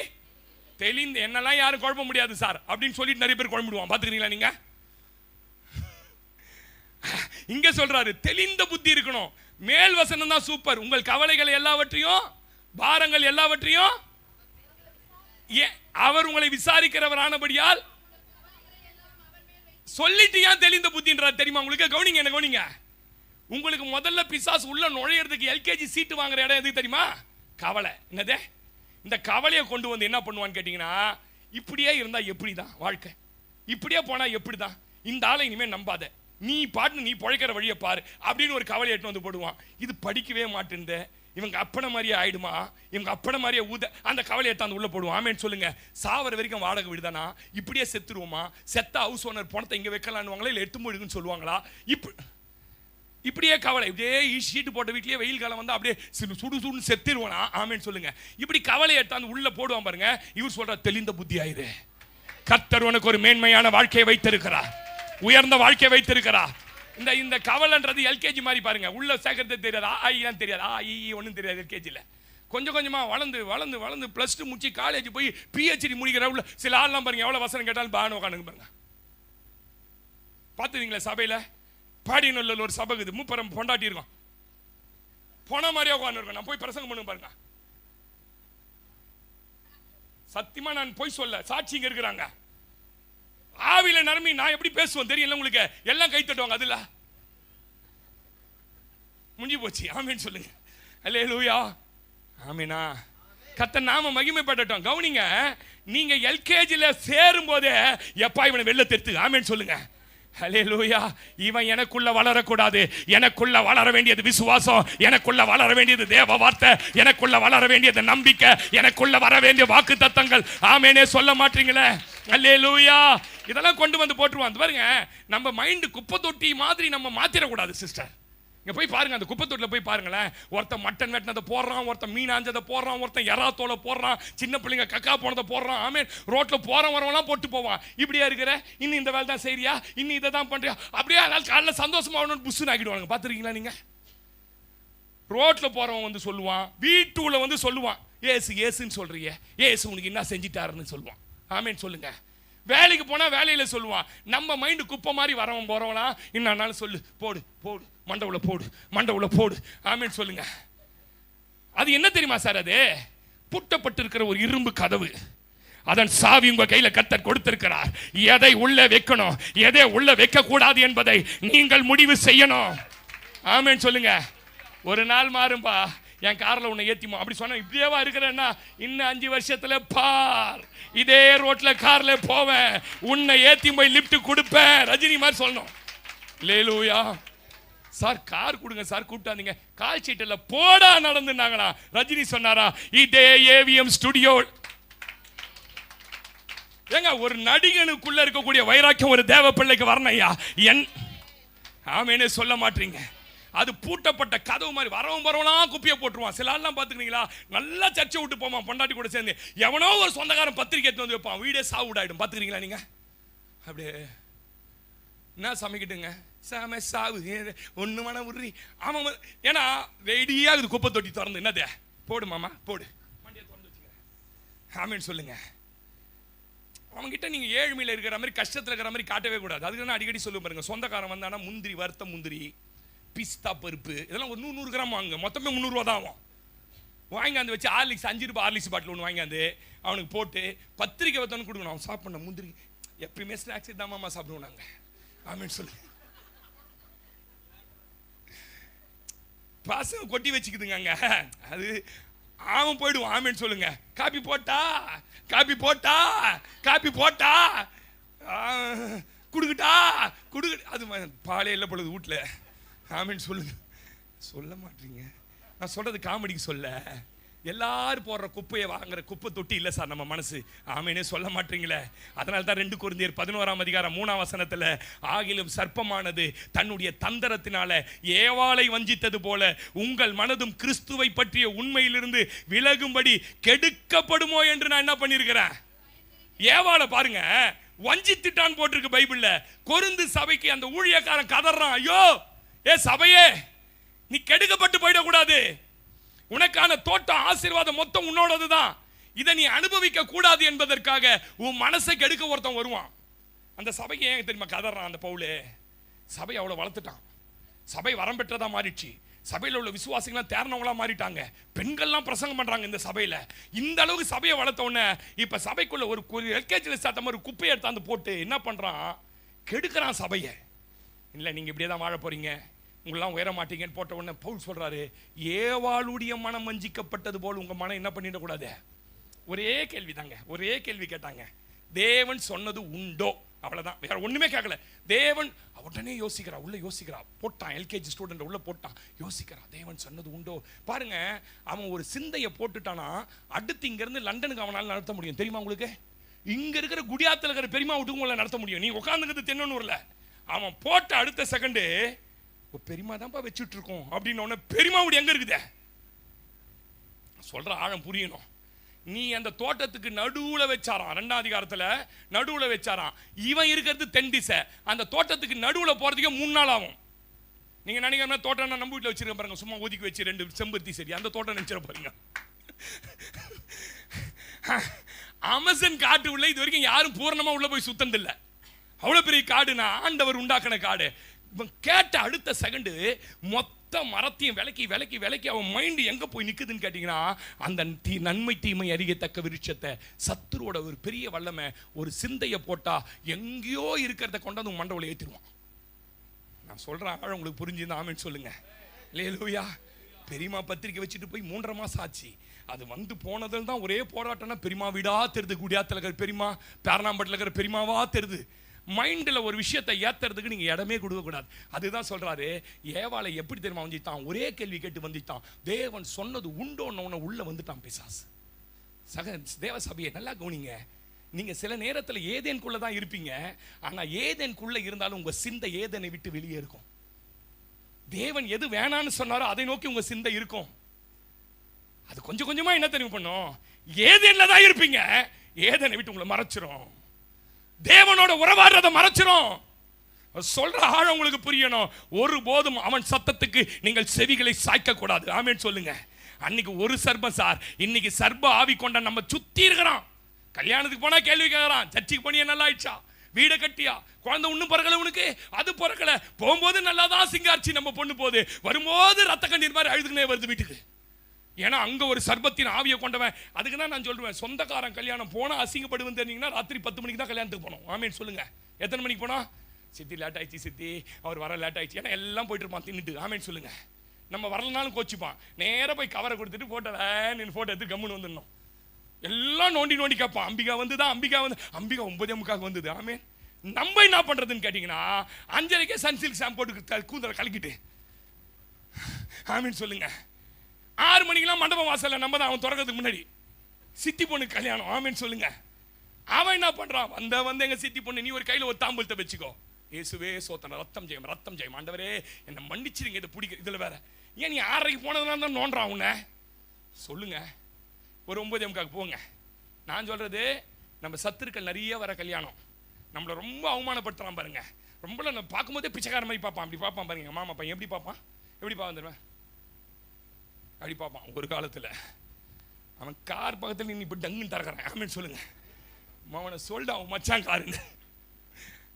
நான் என்ன தெரியுமா சொல்ல வரேன், மைண்டுக்குள்ள தேவையில்லாத சர்ப்பங்கள் கொண்டு வந்து போடுகிற கேள்விகளுக்கு நீ இடம் கொடுக்க கூடாது. கொடுத்தா ஏதேனுக்குள்ள இருந்தினாலும் சபைக்குள்ள இருந்தாலும் சிந்த வேற இடத்துல இருக்கும். நீ ஏதேனுக்குள்ள இருப்ப, தேவன் உலாவ வரும்போது போய் ஒளிஞ்சிப்ப. ஏன் தெரியுமா, உன்னால் அவரோட உறவாட முடியாது. முடிஞ்சா கையை தட்டி சொல்லுங்க, நான். ஹல்லேலூயா. சிந்தைய பிடிச்சிட்டா அந்த மனுஷன் காலிங்க. ஆமேன். அந்த சிந்தைய பொய்களால நிரப்பிடுவான். பொய்களால அவன் அப்படியே நிரப்பி நிரப்பி எது உண்மை எது பொய்னு கண்டுபிடிக்காம ஆக்கிடுவான். நல்லா கவனிங்க. சத்துரு சிந்தைய பிடிச்சிட்டானா குறை பேச வச்சிருவான். இவ அவளை குற்றம் சாட்டுறா, அவ இவளை குற்றம் சாட்டுறா. ஆதாமு, எந்த மனுஷனுக்குள்ள சத்துரு விதை விதிக்கிறானோ அவர்கள் மற்றவர்களை குறை சொல்கிறவர்களா மாறிடுவாங்க. அவங்க தேவ சத்தத்தை கேட்க விரும்ப மாட்டாங்க, தேவனோட உறவாட விரும்ப மாட்டாங்க. 3வது, கர்த்தர் வார்த்தையின்படி செய்யவே மாட்டாங்க. ஏன் கேட்டீங்கன்னா, அவங்களுக்குள்ள ஒரு விதையை சத்துரு விதைச்சிட்டான். ஆமேன்னு சொல்லுங்க. ஏங்க, நீங்க எவ்வளவு பெரிய ஆவிக்குரிய வளர்ந்தவங்களா இருந்தாலும் உங்களுக்குள்ள சத்துரு போட முடியுங்க விதைய, உங்க மனது திறந்திருக்கும் பட்சத்துல. அவ்வளோ பெரிய பேதுரு சபையினுடைய சாவியை கொடுத்தாரு. கேட்கறாரு, யாருன்னு சொல்றாங்கப்பா என்ன எல்லாரும்? உம்மை எலியான்றாங்க, உம்மை தீர்க்கதரிசின்றாங்க, உம்மை இவருன்றாங்க அவருன்றாங்க. பேதுருவே, ரத்தமும் மாம்சமும் இதை உனக்கு வெளிப்படுத்தல, பரலோகத்தின் தேவனே இதை வெளிப்படுத்தினார் அப்படின்னு சொல்லிட்டு சாவியை வாங்கிட்டான், கையில வாங்கிட்டான் பாருங்க. கொஞ்சம் தூரம் போனவனே, பா எருசலேம் போறோம், அங்க போனவனே என்னை காட்டி கொடுக்க போறாங்க, என்னை சிலுவையில் அறைய போறாங்கன்னா, அதே பேதுருவுக்குள்ள சத்துருவுள்ள நுழைஞ்சிட்டான். அவனுக்கு தெரியாதா நியாயப்பிரமாணம், மேசியா வரணும், சங்கரிக்கப்படணும். இவர் சங்கரிக்கப்பட்டாதான் இவர் மேசியான்றதை கண்டுபிடிச்சானா இல்லையா கொஞ்ச நேரத்துக்கு முன்னாடி? கொஞ்சமா சொன்னால. அப்ப இவர் மரிச்சாதான் சபை உருவாகும், இவர் மரிச்சாதான் உலகத்துல இவ்வளோ சத்தியங்கள் தெரிந்தவனே ஒரு நிமிஷத்துல, ஆண்டவரே இது உமக்கு நேரிட கூடாதுன்னு சொன்னாரு. ஏசு திரும்பி பேதுருவை பார்க்கல, பேதுரு மைண்டை கெடுத்த சாத்தானை பார்த்தாரு. அவர் சொன்னார், எனக்கு பின்னால. ஆமென் சொல்லுங்க. அல்லேலூயா. நிறைய நேரம் நம்ம சிந்தைக்குள்ள தாங்க மற்றவர்கள் மேல அன்பு செலுத்த முடியாத நிலை, எரிச்சல் உள்ள நிலை வந்துரும் பாருங்க. சிந்தையில கோபம் வந்துரும் பாருங்க. நிறைய பேர் என்கிட்ட சொல்றாங்க, வாலிபத்துக்கு ஒரே ஆபாச சிந்தை, எந்த லேடிஸை பார்த்தாலும் அசிங்கமாவே எனக்கு தோணுது பாஸ்டர். இதெல்லாம் சத்துரு கொண்டு வந்து போட்ட விதை என்று நீங்கள் ஒருபோதும் தவறாம நினைக்கணும். எனக்குள்ள அந்த விதையை போட்டுட்டான், என்னால் அந்த விதையை விட்டு வெளியே வரவில்லை. ஆண்டவரே, இப்படி சிந்தை வருகிறதே, நான் என்ன செய்வது ஆண்டவரே, என்ன பண்ணுவது ஆண்டவரே, உதவி செய்யும் ஆண்டவரே எல்லாம் ஜெபம் பண்ணக்கூடாது. இதுக்கெல்லாம் நீங்க ஜெபம் பண்ணும் போதே சிந்தை வரும். எத்தனை பேர் இருக்கிறீங்க? ஜெபம் பண்ணும்போதே அப்ப என்ன பண்ணணும் பாஸ்டர்? அப்ப போய் நேர் முழங்கால் நின்று அக்கினி அபிஷேகத்தை ஊற்றுங்கன்னு சொல்லி அந்நிய பாஷையில ஒரு 1/2 மணி நேரம் ஸ்தாபாரா ஷேகே ரபா லாஹாதா நாமா கபா, இந்த ஆவிகளை கட்டுகிறேன் ஆண்டவரே, இந்த சிந்தையை கொண்டு வருகிற ஆவிகளை எல்லாவற்றையும் எதிர்க்கிறேன் ஆண்டவரே. அப்பா, இதை சபிக்கிறேன், இது எனக்குள்ளே வராதபடி நான் ஆண்டவரே இந்த ஆவிகளுக்கு விரோதமாய் நிற்கிறேன். ஏங்க, ஒரு 3/4 மணி நேரம் ஆவியில நின்று ஜெபம் பண்ணிட்டு நீங்க இறங்கி போங்க. இன்னைக்கு சத்தியமா சொல்றேங்க, உங்க சிந்தைக்குள்ள அதுக்கப்புறம் சத்துருவோட வல்லமைகள் செயல்பட முடியாது. நம்ம போய் அழுது அப்படியே கஞ்சி ஆண்டவரே வருது, ஜெபிக்கவே கூடாது. என்ன கேட்டா துரத்தணும், ஜெயிக்கணும். ஒரு சிந்தையை மாறுபடுறனா உடனே கொஞ்ச நேரம் எதுக்குங்க அணையிட்டீங்க? அந்நிய பாஷை எதுக்கு தெரியுமா? அந்நிய பாஷை பேசும்போது அது உங்களுக்கு அப்படியே ஒரு அப்படியே சுடற இருதயத்துல தண்ணி ஊத்துற மாதிரி இருக்கும். ஆமென் சொல்லுங்க. அல்லேலூயா. மற்றவங்களுக்கு ஊழியம் செய்து விடுதலை வாங்கி தருவதை விட முதல்ல நம்ம விடுதலை ஆகணுங்க. சிந்தையில போராடுகிற அசுத்த ஆவிகள் எல்லாம் முதல்ல திரட்டணும். எனக்கு விரோதமா இத்தனை ஆவி நிக்குது, எனக்கு இந்த சிந்தையை தருது, எனக்கு அந்த சிந்தையை தருது. எப்ப பாரு ஆண்டவரோட இல்லாம உலகத்தோட சிந்தை இருக்குது, எனக்கு எப்ப பாரு நிர்வாணமா கனவுகள் வருது, எப்ப பாரு சர்பத்தின் கனவுகள் வருது. ஆண்டவரே என்று உங்களை முதலிலே நீங்கள் விடுதலையாக்கி கொள்ளணும். சொல்ல மாட்டீங்க ஆமே. அதனால தான் பிலிப்பியர் 2:5 வாசிங்கன்னா, கிறிஸ்து இயேசுவில் இருந்த சிந்தையே உங்களில் இருக்க கடவுதுன்னு சொல்றாரு. அவர் தேவனுடைய குமாரனா இருந்தோம், ஒரு அடிமையை போல வந்தார். இயேசுவோட சிந்தை உங்களுக்குள்ள வரணும். என்ன பாஸ்டர் இயேசு சிந்தை?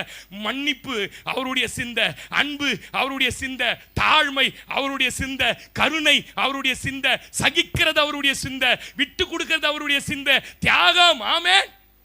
எல்லாத்துக்கும் மேல அவர் சிந்தை என்ன தெரியுமா? அடுத்தவர்களை ஆசீர்வதிக்கிறது. எவ்வளவு பெரிய பாவியா தான் மன்னிச்சிடுவார். நாம சொல்லுவோம் அவனெல்லாம் மன்னிக்கவே மாட்டோம் பாஸ்டர். இந்த சிந்தை வந்தாலே பிசாசு உள்ள இருக்கிறான்னு அர்த்தம். ஆமென். எத்தனை பேர் நம்புறீங்க? அதற்காகவே மரித்தார். என் மீது அன்பு கூர்ந்து பலியானீர் சிலுவையிலே, எனக்காய் ரத்தம் சிந்தி கழுவினீர் குற்றம் நீங்க பிரித்தெடுத்தி, பிறக்கு முன்னால் உமக்கென்று வாழ்ந்திட என்னை பிரித்தெடுத்தி, பிறக்கு முன்னால் உமக்கென்று வாழ்ந்திட ஆராதனை உமக்கே,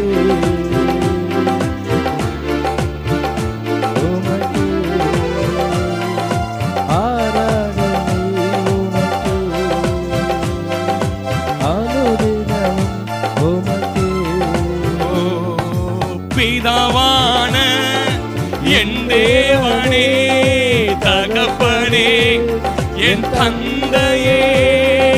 பிதாவான என் தேவனே, தகப்பனே என் தந்தையே. மாட்சிமையும் மகத்துவமும் உமக்குத்தானே என்றென்றைக்கோ. மாட்சிமையோ மகத்துவமோ உமக்குத்தானே என்றென்றைக்கோ. வல்லமையோ கரங்களை தட்டி மகிமையோ. சிந்தை அவருடைய ஆவியால நிரப்புங்க, அவர் அபிஷேகத்தால நிரப்புங்க. திடவரஷே உமக்குத்தானே. வல்லமையோ வல்லமையோ பபபபலா மகிமையோ தகப்பனே உமக்குத்தானே. ஆமென். அல்லேலூயா. அப்ப இந்த சிந்தைக்குள்ள என்ன பாஸ்டர் கொண்டு வந்து போடுறான்? இப்பதான் செய்திக்குள்ளே போக போறேன். 3 சிந்தைகளினால் நீங்கள் கட்டப்பட்டு விடக்கூடாது, அல்லது 3 சிந்தை உங்களுக்குள்ள வந்துடக்கூடாது. நம்பர் 1, கன்ஃபியூஷன் மைண்ட், குழப்பத்தினுடைய சிந்தையால் உங்களை சத்துரு என்ன பண்ணிடக்கூடாதுன்னு கேட்டீங்கன்னா கட்டிவிடக்கூடாது. ஆமென். 2வது, குற்ற மனசாட்சியின் சிந்தையால் சத்துரு கட்டிடக்கூடாது. ஒரு மனுஷனுக்குள்ள குற்ற மனசாட்சி, நான் தப்பு பண்ணிட்டேன்னு அந்த சிந்தையோடய நீங்க கட்டப்பட்டு போயிடக்கூடாது. 3வது, எதுக்கு எடுத்தாலும் பயத்தின் சிந்தையில கட்டப்படக்கூடாது. ஆமென். இந்த 3 சிந்தையை ரொம்ப சுருக்கமா ஒரு 15-20 நிமிஷத்தை சொல்லி முடிக்கிறேன். ரோமர் 1:28 வாசிங்க. ரோமர் 1:28 தேவனை அறியும் அறிவை பற்றி கொண்டிருக்க அவர்களுக்கு மனதில்லாது இருக்கிறபடியால் தகாதவைகளை செய்யும்படி தேவன் அவர்களை, இது தமிழ்ல எப்படி வந்திருக்கு, இங்கிலீஷ்ல என்ன தெரியுங்களா? கன்ஃபியூஷனல் மைண்ட். என்ன செய்யறோனே தெரியாம கன்ஃபியூஷன் மைண்ட். ஆமென் சொல்லுங்களேன். அல்லேலூயா. தேவன் மேல, வசனத்தின் மேல, நல்ல ஆவிக்குரிய மனிதர்கள் மேல, ஊழியர்கள் மேல, நல்ல விசுவாசிகள் மேல கூட உண்மையிலிருந்து விலக்கிடுவான் இந்த சிந்தை வந்ததுன்னா. தேவன் மேல இருக்கிறத விலக்கிடுவீங்க, வசனத்தின் மேல, நல்ல மனிதர்கள் ஆவிக்குரியவங்களா இவங்களை கூட நீங்க வந்து அப்படியே ஒரு கேடா, ஒரு தப்பா பாக்குற மாதிரி இவங்களை வந்து கன்ஃபியூஷன் சொல்றாங்கல்ல. இது மாதிரி எதையுமே நம்ப முடியல சார், என்னால எதையுமே இந்த வசனம் இப்படி சொல்லுது நம்ப முடியல, தேவனை நம்ப முடியல, பாஸ்டர் என்னால நம்ப முடியலன்னு சொல்றாங்க. என்ன காரணம்னு கேட்டீங்கன்னா அவங்களுக்கு என்ன சிந்தை வந்துச்சுன்னு கேட்டீங்கன்னா ஒரு கன்ஃபியூஷனல் மைண்ட் வந்துச்சு. ஆமென் சொல்லுங்களேன். லேலோயா. இந்த கன்ஃபியூஷன் மைண்டில் எப்படி டிரான்ஸ்லேட் பண்ணியிருக்காங்கன்னு கேட்டிங்கன்னா ஒரு மனிதன் போதைக்கு அடிமையாயிட்டான், போதைப் பொருள்களுக்கு அடிமையாயிட்டான்னு வச்சுங்களேன், மிகச்சிறந்த திறமைசாலி அவன். ஸ்போர்ட்ஸ்லாம் பாருங்க எத்தனை பேர் தெரியுமா போதைக்கு அடிமையாகி அந்த இருந்த களத்தை விட்டு வெளியேற்றப்பட்டாங்க தெரியுமா? எத்தனை நல்ல வேலைக்காரங்க, எத்தனை சினிமா கலைத்துறையில் மிகச்சிறந்த பிரம்மாண்டமாக இருந்தவங்க. கண்ணதாசன் மாதிரிலாம் யாருன்னா பாட்டு எழுத முடியுமா? அப்படிப்பட்ட மனிதர்கள்லாம் எங்கே தெரியுமா குழம்பி போனாங்க? அந்த மது போதையில். அதை போல ஒரு மனிதனுக்குள்ள கன்ஃபியூஷன், ஒரு ஆவிக்குரியவனுக்குள்ள சத்துரு கன்ஃபியூஷனை போட்டானா அவனுடைய திறமை எல்லாவற்றையும் வெளிப்படுத்த முடியாமல், ஆண்டவர் வைத்திருக்கிற ஆசீர்வாதத்தில் அனுபவிக்க முடியாமலே போயிடுவான். அதனால தான் சொல்றாங்க, ட்ரக்குக்கு ஒப்பா சொல்றாங்க, உங்களுக்குள்ள சத்துரு கொண்டு வருகிற குழப்பம். யாரையும் நம்ப முடியலங்க, மனைவியை நம்ப முடியலங்க, பிள்ளைகளை நம்ப முடியல, பாஸ்டர் நம்ப முடியல, ஏன் சில நேரத்தில் கடவுளையனால நம்ப முடியல. இந்த வசனம்லாம் உண்மைதானா, இதன்படி நடக்குமா, உண்மைதானா எழுதி வச்சிருக்கிறதெல்லாம் என்னால் நம்ப முடியல. நிறைய பேர் சொல்றது காரணம் என்னன்னா, சத்துரு எங்கே கொண்டு வந்தா அந்த கன்ஃபியூஷனல் மைண்டுக்குள்ள உங்களை கொண்டு வந்துட்டான். ஆமென் சொல்லுங்க. அதனால தான் பாருங்க, எதையுமே நீங்க சும்மா அப்படி காத்தவனே கேட்டவனால நம்பக்கூடாது. ஒரு நல்ல விசுவாசி சபையில் மூப்பராக இருக்கிறார், குழந்தை பேரம் பிறந்திருக்கிறான், அழுகுறான், பால்கார் வரல. அன்னைக்கு ரெகுலரா வர பால்கார் வரல. பால்காரை தேடி இவர் போறாரு. பால்காரை தேடி இவர் போகும்போது அந்த பால்காரு பனைமரத்துக்கிட்ட வண்டியை நிறுத்தி விட்டு, பனந்தோப்பு நடுவில் வண்டியை நிறுத்திட்டு இறங்கி இன்னும் பண்ணிட்டு இருக்காரு அந்த பள்ளத்தில். பால்கார் என்ன இவ்வளோ குழந்தை அழுவுது, பால் வேணும்னு கேட்டா, சார் நைட்டுலேருந்து 2 மாடு காணும் சார், இங்கே மேய்துன்னாங்க, அதனால் இருங்க நான் வரேன்னு சொல்லி பால் ஊற்றணும் சொல்லி பால் ஊற்றினார். அந்த வழியாக வேலைக்கு போனார் பாருங்க ஒரு விசுவாசி. வேலைக்கு போனவர் பார்த்தா நல்ல மூப்பரு நினச்சோம். அதிகாலை எழுந்து வந்து பனைமரத்துலேருந்து கல்லை வாங்கி போய் வச்சு வீட்டில் என்ன பண்ணுறாரு, சொன்னவர் போய் அவர் வேலை செய்கிற இடத்துல சொல்லிட்டாரு, சபை முழுவதும் பரப்பிட்டாரு. ஏன்? அவருக்குள்ள கன்ஃபியூஷனல் மைண்ட் வந்துடுச்சு, கன்ஃபியூஸ் ஆயிட்டாரு. அவர் மட்டும் வந்து நின்று, உங்களை நான் பனைமரத்துக்கு அடியில் பார்த்தனே, ஏதோ வாங்கிட்டு இருந்தீங்க, என்ன வாங்கிட்டு இருந்தீங்கன்னா ஒரு விளக்கம் கொடுத்துருப்பார். தாமஸ் ராஜா ஒரு விஷயம் சொன்னார். அவங்க விசுவாசி ஓசிஎஃப் கிரவுண்டில் ரவுண்ட் அடிச்சாராம். பின்னாடி இருந்து ஒரு விசுவாசி அவர் வார்ம் அப் பண்ணிட்டு பனிக்காலத்தில் டிசம்பரில் புகையா போதான் பாஸ்டர், அவர்கிட்ட திருவிருந்து தட்டு கொடுக்காதீங்க பாஸ்டர், சிகரெட் பிடிக்கிறாருனாராம். ஆமென் சொல்லுங்க. இன்னைக்கு நம்ம என்ன பண்றோம்? அதனால சொல்றேன், கண்ணால் பார்ப்பதும் போய் தீர விசாரிக்கணும். சத்துரு ஒரு குழப்பத்தை கொண்டு வந்து போட்டுட்டான்னு வச்சுக்கோங்களேன், நீங்க விசாரிக்கணும். என்ன இது தெரியலையா ஆண்டவரே, ஏன் இப்படி நான் குழம்புறேன்? இந்த சபைக்கு வந்த புதுசில் ஒரு சகோதரி எனக்கு போன் பண்ணிச்சு, ஒரு மகா நான் நேசிக்கிற பிள்ளை போன் பண்ணிச்சு, பாஸ்டர் இந்த மாதிரி என் சொந்தக்காரர்கிட்ட ஓர குத்தியா சொன்னீங்களா என்னை பற்றின்னு கேட்டது. நான் சொன்னேன், அம்மா நான் உன்னை பற்றி ஏமா சொல்ல போகிறேன். இல்லை பாஸ்டர் நீங்கள் சொல்லியிருக்க மாட்டீங்கன்னு தெரியும், ஆனால் நீங்கள் என்னை பற்றி இப்படி சொன்னதாக அவங்க சொன்னாங்கன்னாங்க. நான் சொன்னேன், அவங்ககிட்ட நான் பேசினதே இல்லை, வேணா அவங்கள நேரில் வரவழி. நான் சொன்னேன்னு கேட்குறேன். இல்லையா அதெல்லாம் வேண்டாம், நீங்கள் சொன்னீங்களா? ஏன்னா இது விதை உள்ளேயே இருந்துக்கணுங்களா, நான் அந்த கன்ஃபியூஷன் மைண்டு, நீங்கள் நல்லவரா கெட்டவராலே என்னால் என்ன பண்ண முடியாது. அதுக்காக கேட்டேன். எவ்வளோ கிளியர் ஹார்ட். நிறைய பேர் இப்படி இல்லை பாருங்க. ஆமாம்மா பாஸ்டர் சொல்லியிருப்பார், ஆமாம்மா பணக்கார தான் அவர் நேசிக்கிறார், ஆமாம்மா அவங்களுக்கு தான் சான்ஸ். கரெக்ட் ஆமேன்னு சொல்லுங்க. அப்படி சொன்னானே காணும். பாஸ்டர் சோத்திரம் பாஸ்டர் சொல்லுங்க, பணக்காரங்களுக்கு நம்ம சபையில் ஒரு மாதிரியும், ஏழைங்களுக்கு ஒரு மாதிரியும், புதுசாக வந்தவங்களுக்கு ஒரு மாதிரியும், பழைய எல்லாம் ஓரம் கட்டுறோம், நீங்கள் செய்கிறீங்களோ, ஏமா இந்த குழப்பம் வந்துச்சு? இல்லை கேட்டேன், இல்லைம்மான்னு சொல்லணும். ஆமேன்னு சொல்லுங்க. நான் பேசுறது உங்களுக்கு புரியுதா? இந்த சத்துரு கொண்டு வந்துகிற குழப்பத்தின் ஆவிகளை குடும்பத்தில், சபைக்கு மட்டும் சொல்ல, குடும்பத்தில் கூட சரிதான். உன்னை பற்றி இப்படி சொல்லிட்டு போச்சு தெரியுமா உங்கள் அத்தை அப்படின்னா, அப்படியே அந்த கன்ஃபியூஷன்லேயே வந்து, ஏன் போன வாரம் கூட அதுக்கு நல்லது செஞ்சேனே, என்னை பற்றி ஏன் சொல்லுச்சு? இந்த கன்ஃபியூஷன் மைண்டு வந்துட்டாலே ஒரு ட்ரக் அடித்தவனுக்கு சமானமா. அது என்ன பண்ணுமா? உங்களுடைய திறமைகள் அத்தனையும், உங்களுக்கு ஆண்டவர்கிட்ட வைத்திருந்த ஆற்றல் அத்தனையும் இழுத்துரும். ஆமேன்னு சொல்ல மாட்டீங்களே. அல்லேலூயா. நீங்கள் பயணிக்க வேண்டிய பாதையை விட்டு இந்த ஃப்ளைட்லாம் திசை திரும்பிடும். பார்த்துறீங்களா? சிக்னல் கட் ஆகிடும். அவன் இறக்க வேண்டிய இடத்துல இறக்காம எங்கன்னா முள்ளுத்தோப்பில் இறக்கிடுவான், அந்த செத்து போன மாதிரி. ஏன்னா அந்த சிக்னல் இங்கே கட் ஆயிடுச்சுன்னா முடிஞ்சு போச்சு. ஆண்டவரோட உள்ள தொடர்பை கட் பண்ணுவதற்கு சத்துரு செய்கிற மிகப்பெரிய தந்திரம் எது தெரியுமா? உங்களுக்குள்ள கன்ஃபியூஷனை கொண்டு வந்து போடுறது. சொல்ல மாட்டீங்களே. சிலர்லாம் பாருங்க, யோசிச்சு ஆழத்துக்கு போயிடுவாங்க. பாருங்க, ஆழத்துக்கு போயிடுவாங்க. அப்படியே யோசிக்க ஆரம்பிச்சாங்கன்னா அப்படியே போய் நான் சொல்றேன், பைபிள் ஆழத்துக்கு போயா? அதில் பெண்கள் கொஞ்சம் விசேஷமானவங்க, சில ஆண்களுங்கிறாங்க அந்த அபிஷேகம் பெற்றவங்க. யோசிக்கிறதுல பெண்கள் மாதிரிலாம் நீங்கள் யோசிக்க முடியாது தெரியுமா ஒரு விஷயத்த? ஆமாம், சம்மாழம். ஒரு அப்பா வந்தான், ஒரு அப்பா வீட்டுக்கு வந்தான், பையன் படிச்சுன்னு இருந்தான், 8ஆம் கிளாஸ் படிக்கிற பையன். 3+2 என்னடான்னு கேட்டாரான். அவன் சொன்னான் 5 சூப்பரா அப்படின்ட்டு போயிட்டாரான். சாப்பிட்டு கிஃப்ட் போய் பெட்ரூமில் போய் உட்காந்து மனைவி பார்த்து கேட்டாரான், என்னம்மா சாப்பிட்டியா, படுக்கலாமா? 3+2 என்னம்மா அப்படின்னு கேட்டாரான். ஏன் உனக்கு தெரியாதா? ஆமாம், அப்படிதான் மனைவிலாம் அப்படிதான் என்ன கேட்டு பாருங்களா, உனக்கு தெரியாதா? நம்ம ஆடு மெச்சா மாதிரியே பேசுவாங்க. ஆடை பார்த்தியா கேட்டுட்டு அடுத்த செகண்ட் உள்ள தேர்து என்னன்னு, இந்த ஆள் இது வரைக்கும் நல்லா தானே இருந்தான், 3+2ன்றானே, நான் ஒன்று, இந்த ஆள் 2, பையன் ஒரே ஒரு பையன் 3, இப்போ 2 எங்கன்னா செட் பண்ணிட்டானா? செட் பண்ணதுக்கு ஒரு வேளை குழந்தை வந்துச்சா? நைட்டெல்லாம் தூங்காம நீங்க வேணா பண்றீங்கன்னு பாருங்களேன். கரண்டு காலையில் எழுந்து ஃபர்ஸ்ட் போன் யாருக்கு சொல்லுங்க? அவங்க அம்மாக்கு. என்னண்ணே மா என்னன்னு தெரியலம்மா, திடீர்னு வந்தாருமா நைட்டு. பையன்கிட்ட கேட்ட படுக்கும் போது நைஸா கேட்கறாருமா 3+2 என்னன்னு கேட்கறாருமா. டே விட்டுறாதடி, இந்த மாதிரி தான் உங்க அப்பா 25 வருஷத்துக்கு முன்ன வந்து என்ன கேட்டான். நான் என்னமோ விளையாட்டா கேட்டான்னு நினைச்சுக்கின்னு விட்டுட்டேன். பார்த்தா உன்னை செட் பண்ணி கையோட எடுத்தாந்து பாதி சொத்து அது கொடுத்துட்டான். 3+2 நீ 3 2 வெளியில. கேட்டது என்ன சிஸ்டர்? கேட்டது என்னது? 3+2 5. ஆமேன். ஆம்பளை சொல்லிட்டு போயின்னு வந்துருவான். ஆனா லேடிஸ் மட்டும் என்னது? ஏன் 5:30 ஆச்சு இன்னும் வரல, லேட் ஆயிடுச்சு. எங்கடா நிப்பாரோ, அங்க போயிட்டாரோ, அங்க வந்து நிற்பாரோ, அது அப்படி வந்துருவாரோ, 7 ஆயிடுச்சு. குளிக்கிறதுக்கு அந்த 7 மணி தாண்டி நீங்க வந்துட்டீங்க, வர வேண்டிய நேரத்தில் வரலாம். நீங்க குளிக்க போய் வரதுக்குள்ள உங்க போனை நோண்டிடுவாங்க, பாக்கெட்டை செக் பண்ணுவாங்க, முடிகிடி இருக்குதான்னு பார்ப்பாங்க தூக்கி. பாஸ்டர் அனுபவமான்னு கேட்காதீங்க, ஆமேன்னு சொல்லுங்க. ஆமேன்னு சொல்லுங்க. அது அது வந்துச்சுன்னு வச்சுங்க கன்ஃபியூஷனல் மைண்ட் உள்ள. அது தெரியற வரைக்கும் நான் உள்ள நுழையும் போதே கண்டுபிடிச்சிருவேன். இன்னைக்கு வந்து ஆடுமா ஆடாதா, சாதாரண மாதிரி மூஞ்சி பார்க்கும்போது சோபா பார்க்கும்போதே கண்டுபிடிச்சிடலாம். ஆடுற மாதிரி தெரிஞ்சா கம்முன்னு போயிடணும் உள்ள. ஆமேன்னு சொல்லுங்க.